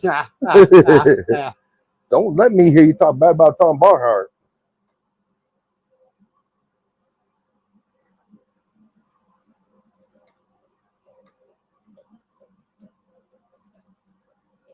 Gonna do a dino race. There's probably a bunch of people in chat going, what the fuck is in living color? What the fuck is in living? Oh, wait, they probably wouldn't use the word fuck, though. They probably use the word like heck or frick.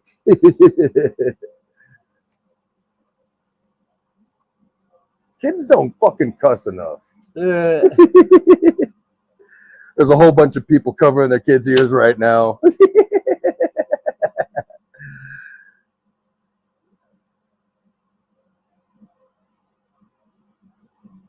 No, but I would say that I strongly agree with that study, I guess, that they had, that it found that people who cuss more are more honest. Huh. And I was like, fuck yeah. Fuck yeah.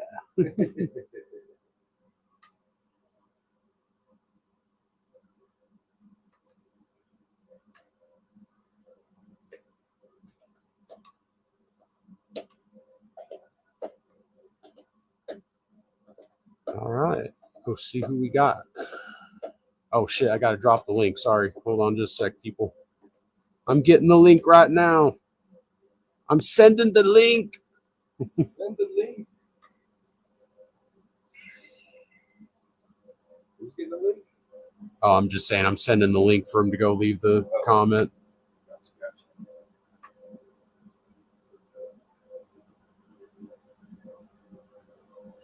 Fuck is a nice word. I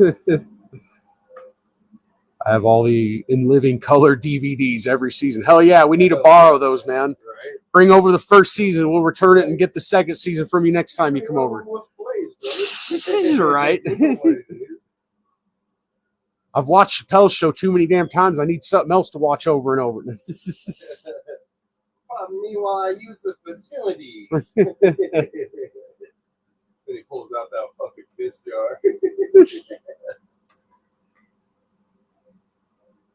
That show is fucking great. Anton Frederick Jackson. As French as you can see.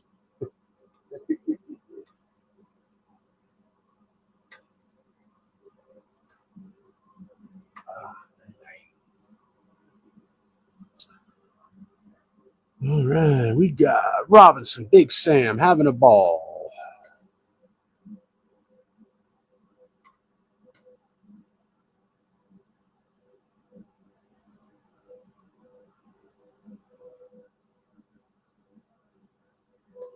Then we got Proxima, Prince Reptiles, Mitzi Ann.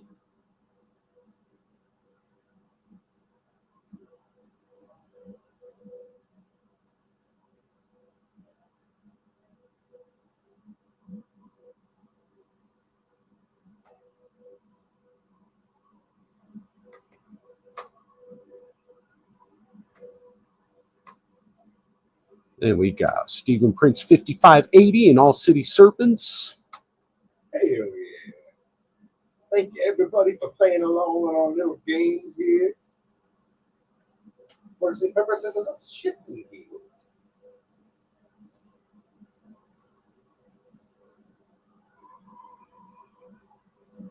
Yeah, and it's a close one once again. It's J&S in first with 20. Then Jamie LaSalle, second, 18. And All City third, 17. So anyone's game. Right.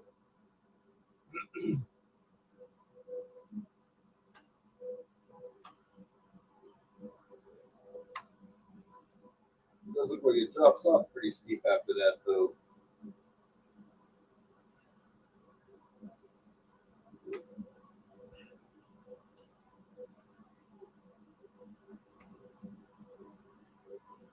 Yeah, it looks like after that, it's Big Sam with 10 points. No, Creative with 13 points.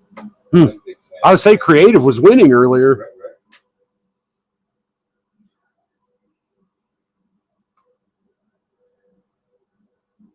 Yeah, we still live, Marcus. How's it going? Hell yeah. At least for a couple more minutes. We're doing 3 dragon races here, and then we're gonna see who wins the races. $100 to Professor Python. Second is 50 to FnA. And actually, remember, whoever gets first can have their choice between first and second if they want. And then third is 25 to FnA. So are we also letting the person who comes in second have their choice between second and third? I don't know why they would, but right. I mean, if you wanted to have less money from us, then that's just silly, AJ. Just pass it on. Maybe somebody starts that. Pay it forward. Right. Yeah, go catch the replay, Marcus. We talked to Thomas Barnhart, so yeah, it was awesome. I don't know why I called him Thomas. I just meant Tom. Robinson. Yeah, I can't see him being, no, my name is Thomas. Right. I've never heard anyone call him that till I just did, so sorry about that. Eric B., you're up to 8. Big Sam, you're up to 12.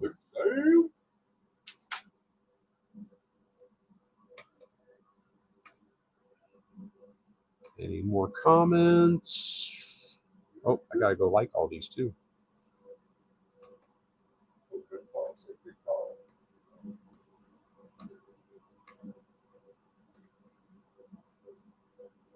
Oh, we got, did I add J&S yet?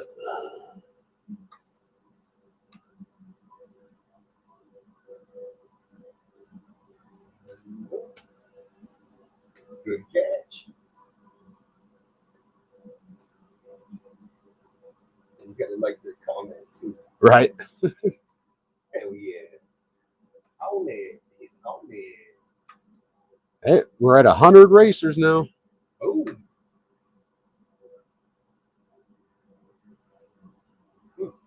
Apparently 100 is still one line. Yeah, if they add anything over 100s when it starts going past, I think.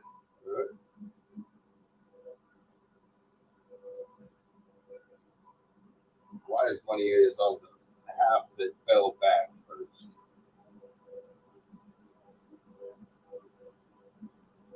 So anybody that was like, "Oh shit, yeah, figures, there goes my guy," you probably have a good chance. Oh yeah, we'll have definitely some stranger stuff on the ground this year. Yeah. The first stuff we'll have ready is going to be double het hypo clown stuff. So we won't hit anything but stranger, leopard, and coral glow, but it'll all be double het. Yeah. But we got so much stuff going, it probably would, I mean, maybe 1, 2 out of every clutch. So we'll have a lot available, I think. Can't hold too much back with all the dinker stuff we got going. Just hold the right stuff. Bone Daddy. Damn. He's trying to crawl back in. Up to 14. Nice. Wiz Constrictor's on the board with 3. Nice. Oh, yeah. And Eric B. Eric B. He's up to 10. All right, last race.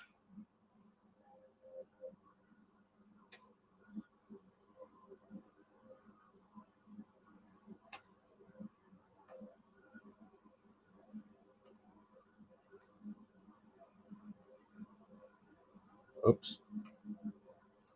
We got that one. Who's it going to be? Is JNS going to hold out? Jamie LaSalle or All City come back and win? Bone Daddy's in striking distance of. Is this the last race? Yep, this is the last race. Oh, damn, time went by. Yeah, I would say breeding for the future starts in 9 minutes. Wow.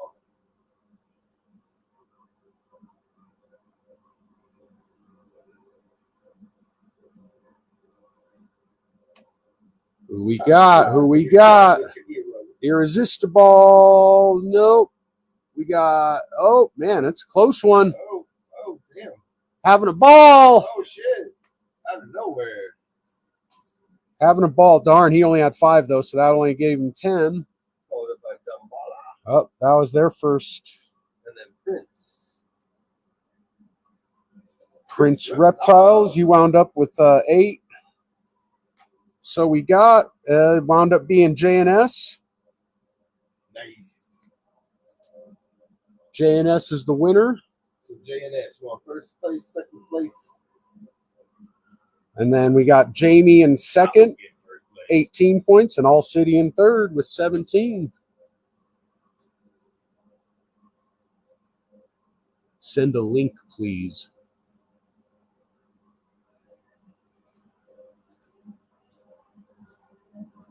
So yeah, we'll find out from James what he wants, and we'll get a hold of you, Jamie, and let you know what James decided.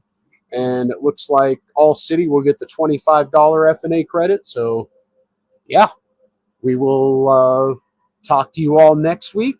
It's been great. Send the link, Prince, but I think he might have been talking about sending a link for the last video or something to comment on. I think maybe he thought there was another race coming or something. But yeah, that's going to be it. And stay tuned for Breeding for the Future. Starts in about 7 minutes. So yeah. Grab your munchies, get comfortable. Hell yeah. And until then, we'll see you next week.